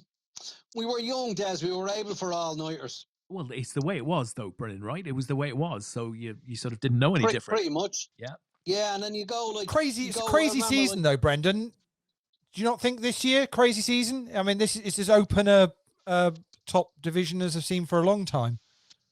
I mean, it's only a couple of games in, but you'd have to think Liverpool are like stone cold favourites, right? Yeah, or even with Van Dijk's injury.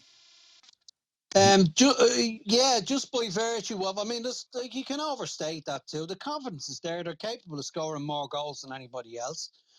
I think maybe Thiago in midfield, might make up for that. He's far superior to anyone else you have in midfield. I think you might have the benefit of they'll withdraw that line as well, Lee. So they won't play as with as an advanced back line as they were with Van Dijk's. But Van Dijk's got the pace, right? So Fabinho doesn't have the same pace. I think they'll pull sort of further back, and they weren't as exposed against Sheffield United. I mean, Sheffield United a few moments on Saturday night, but they weren't anywhere near as exposed as they have been. And of course, they kept a clean sheet over at Ajax on Wednesday night. So I think they'll be fine. Yeah, well, I thought Ajax played really well. I was very impressed with Ajax. Yeah. I thought they were good team. I thought they were quite unlucky in the game, to be honest with you. I mean, the goal itself was very freakish. Yeah. And Ajax had a couple of decent chances. Yeah, they did. I mean, you saw the Ajax result from the weekend, yeah? Yeah, they just scraped that one. Just by the odd goal. They're a decent side, but I do think Liverpool are stone cold favourites. I mean, like City are like United and Chelsea. The rest of them don't really even come into contention, as far as I'm concerned. City probably the only hopes for anyone who didn't want Liverpool to win it. Yeah, and they're dropping points, aren't they? And they're just not at the races. I don't know. At what point do our questions asked about Pep Guardiola? Listen, he hasn't signed a new contract, Brendan, and his contract is up at the end of the season. So, he would have said previously, well, I want to prove that, the results are going to be good, da-da-da. But, I think it'll lead to I think the questions will become increasingly noisier as the season goes on, unless he signs that contract. And you're quite right. I mean, do they really want him to sign it at the moment? You'd have assumed so, but he spent a hell of a lot of money. And City but to the bookies, City are evens with the bookies, and Liverpool 13-8. So I'd take the 13-8. I really would. I think the big news out of the weekend was Alisson coming back for Liverpool. He's very, very important to Liverpool. There's a lot of confidence in the back line when he's playing. Adrian's been playing the last 4 or 5 games. So it was Adrian who lined up against Villa. And, Allison makes a huge difference there as well. Well, without a question, Adrian is like just doesn't belong, right? Yeah, I think so. Yeah, I mean, Yeah. in fairness to the guy, it's hard to compete with a goalie who many things number one in the world. But if you don't have your feet in order in the Premier League today, it's a tough place to be as a goalie in any team. It's I think. it's very difficult for, I think, any team in the Premier League to have a reserve keeper that can step in for any It's length world of time. class. I agree. It's really, really difficult. I mean, we've been, I think, lucky in that we've had Romero for a reasonable chunk of time, who's been quite happy to do that role, and I think he's been fairly unfairly treated in recent times with what's gone on. Yeah. For whatever reason, I don't know why, but we've now got Henderson. So I mean, ultimately, we've got two world class, potentially world class goalkeepers. Like, is it possible for a professional footballer to be unfairly treated? Oh, well, possibly not. But I think genuinely he just wants to play football. And if he's not even going to get games, I think he was quite happy getting games at United in the cup games and that situation when he knew that wasn't going to be the case when Henderson came back off loan and was going to be the number 2, vying for the number 1. At that point, I think the club should have just done the right thing. Would have been to make sure a deal went through so he could go and play. I think that's the way he comes across. There are some, He walks into most Premier League teams. He's like, I rate him that highly. I have to be honest with you. Is this Henderson or Romero? Henderson.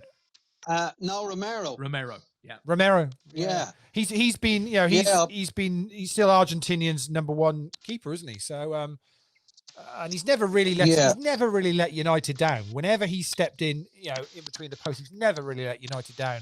All the just years. got a sense that he felt didn't it have was the wrong. profile that United need in a goalie, which De Gea had. That cachet of being seen as world class, which is really unfortunate. But I can't think of too many other reasons why he didn't get. Would you say, Des, though, that Liverpool missed a trick in not getting somebody better than Adrian as a reserve keeper? I've got to be fair. I've got to be fair to Adrian. It's a tough one.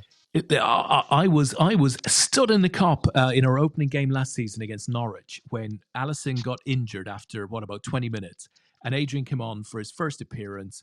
And you know what? He played 14 games, and you'll remember how big our start was last season, right? We didn't drop any points. It was just insane. He was superb, really, really good, and I think he's a very good goalie. But his legs get planted, right? He's not as young and as dynamic as maybe some other goalies. So, to be a goalie today, there's got to be like 4 or 5 things that you do extremely well, from distribution to catching crosses to saving balls to, all of that sort of stuff to playing out. And unfortunately, he just doesn't have them all. But he was a very fine keeper. He played a lot of games for Liverpool last season and didn't do badly. But unfortunately, when you do make a mistake there, it's pretty high profile and confidence can suffer. Although you're talking about a guy who hired a stadium in Turkey, a huge stadium in Turkey, so that he could get a little video med of himself with his 3 or 4 medals that he picked up at Liverpool last season. There's no shortage of confidence in him. Did he really do that? Yeah, wow. Yeah, he's absolutely insane. Wow. Big Well, decision here for Eddie. Dan's put him all in, and Dan put Eddie all in there on the board of 4-6-3 deuce, and a real roller coaster this one. And Eddie took the lead and just lost a lot of chips in that last hand.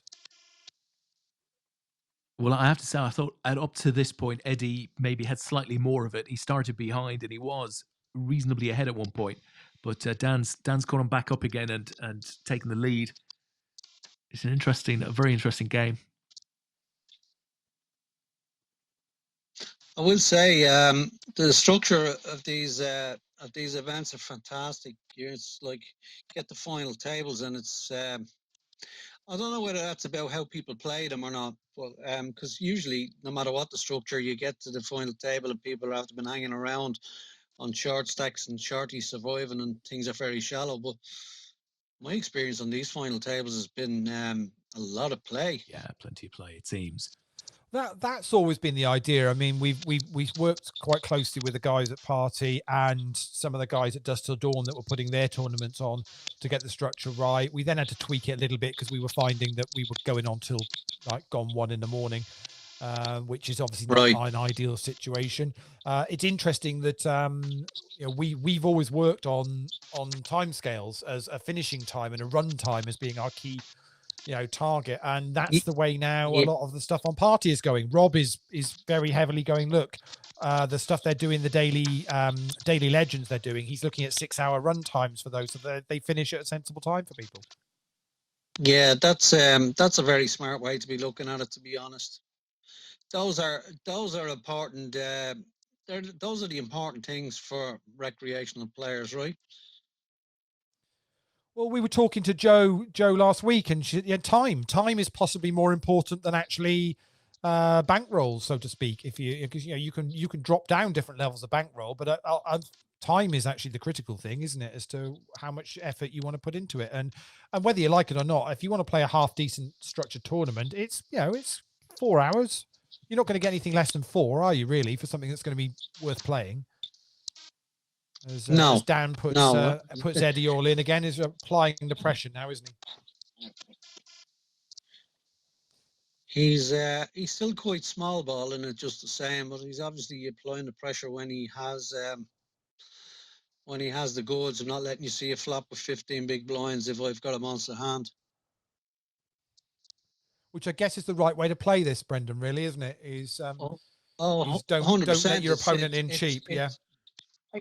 Yeah, and then it's like sort of you get them down low to 15 bigs, and then you sort of squeeze and don't let up, and hope he doesn't catch a hand in that period of time. Before long, he has 8 big blinds, and it's the game is nearly over. Essentially, you can fold a lot then at that stage, and essentially then just call when you have the goods.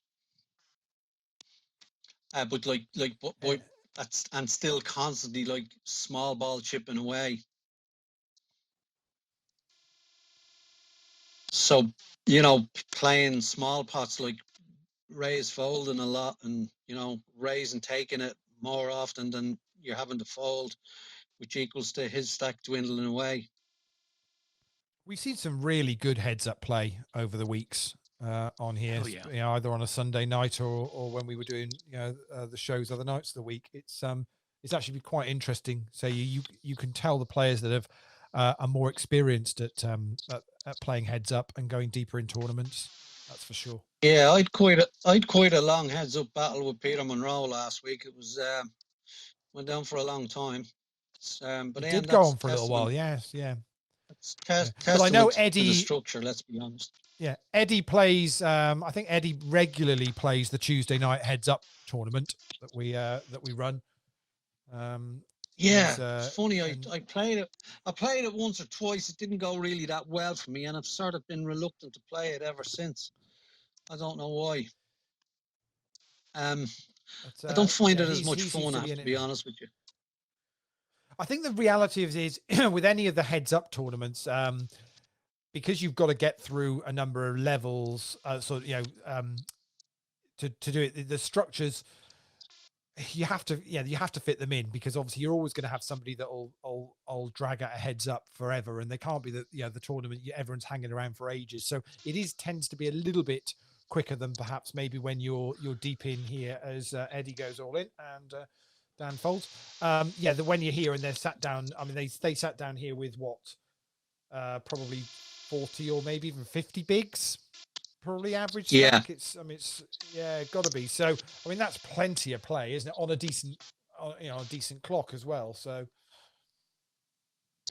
it's absolutely lots of play.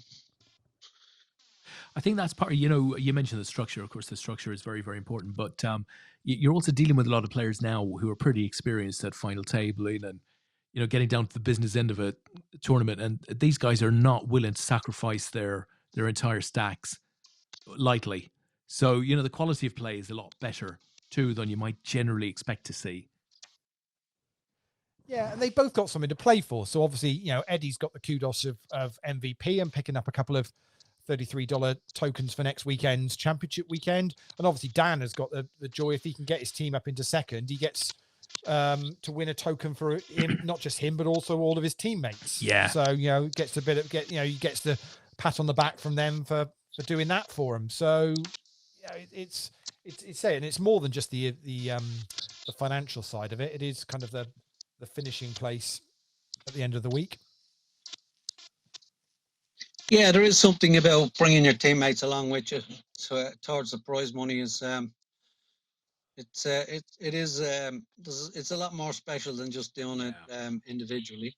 I agree. Or as it happens some of the on team, numerous occasions, being carried go along on. by your team. That's even better. yeah. Well, Dan will be the first to admit that there's been some weeks where the Purple Ackies guys have carried him. That's for sure, and he's picked up tokens for without doing very much. But then he's also had his weeks where he's and we've had so many of these Sunday nights where we've said, right, this player needs to do this to win, and then they go and see it through. It's been incredible. Certainly, I mean, Shug's had one where he's needed to win, from so far out. Tim Magnus has done it as well. I remember probably too many to mention. Yeah, it points to maybe the right strategy is to be play a go big or go home style. Because that's what I keep saying to people. Yeah, you can play a pretty solid style and score yourself 18 points two nights in a row, have a grand total of 36 versus a guy who has 0 the night before, or very small amount, because he played for the win and then was successful the second night where he got himself 100 and odd. Yeah, exactly, and so therefore it should be you should be playing for the win, and actually ultimately knocking your teammate out, if it means you could go much further in the tournament, isn't the worst thing in the world, if it happens. Certainly later on in the tournament. We have the we have the audio here, guys, of that amazing comeback from Shug. Do you remember that night, Lee? So I'll just play that for you.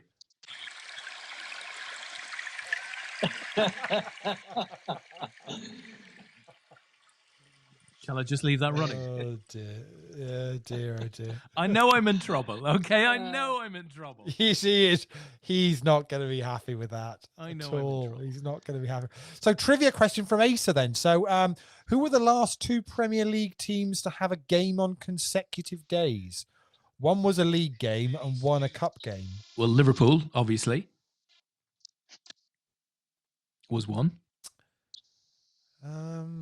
When we won the World Championships thing over in wherever it was, and we played Villa in the League Cup the following night.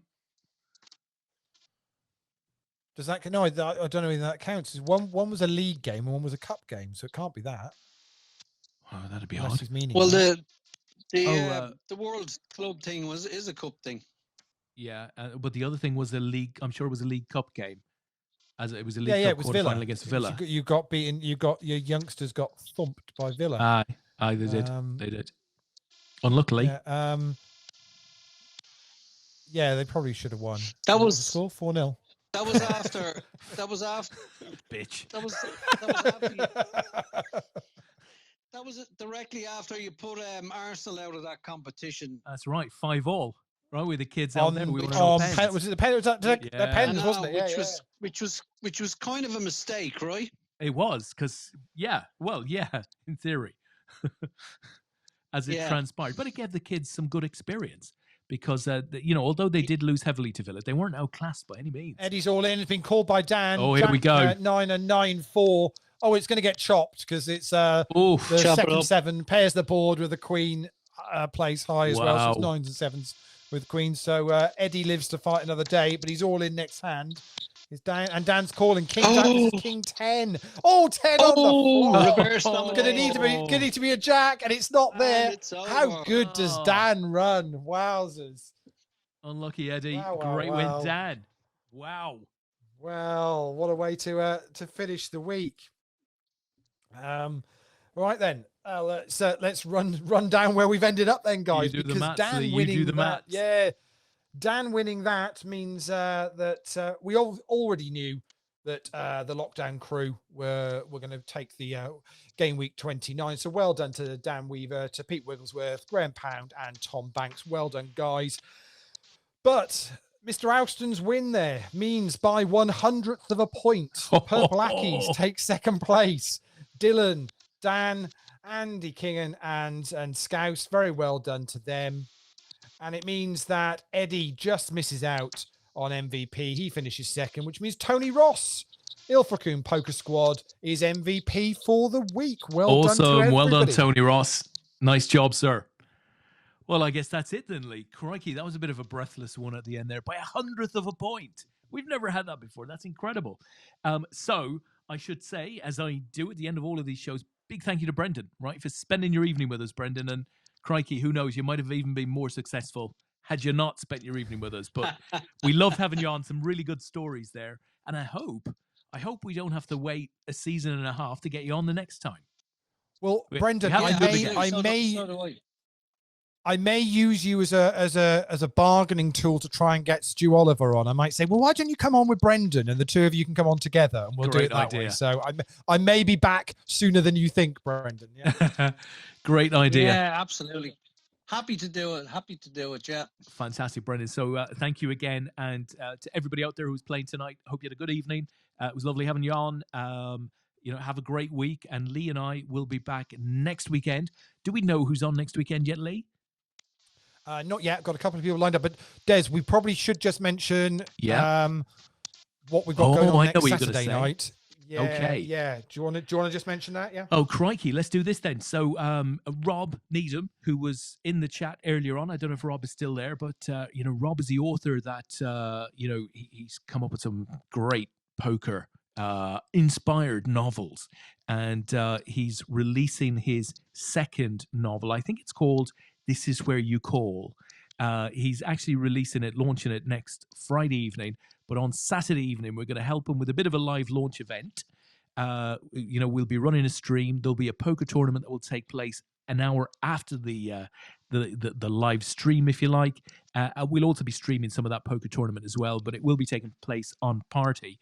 And I have no doubt we're going to be out with lots of details on that during the week. So keep an eye on the Facebook group. So you might indeed have Lee and I back in on Saturday night to talk novels, poker-inspired novels with Rob Needham. There's going to be, Rob's going to be giving away some books. We're going to give away some APAT tokens as well. So yeah, it'll be good fun on Saturday night. I think he's going to do a bit of a kind of a QA thing as well going on, and talking about some of the how he got the book. And of course, don't want to give anything too much away, but there is an APATer in the book, and APAT also gets a mention in the book. So proper exciting stuff. Absolutely. And that APATer has won an APAT tournament and has a tattoo of the 2 cards that the tournament was won with on their arm, and that makes it into the book. So it's a really cool thing. So that's on Saturday evening, guys. Look out for more info on that. Lee and I back on Sunday evening with the APAT show as normal. So until then, have a great week, and I guess that is a wrap. Night, guys.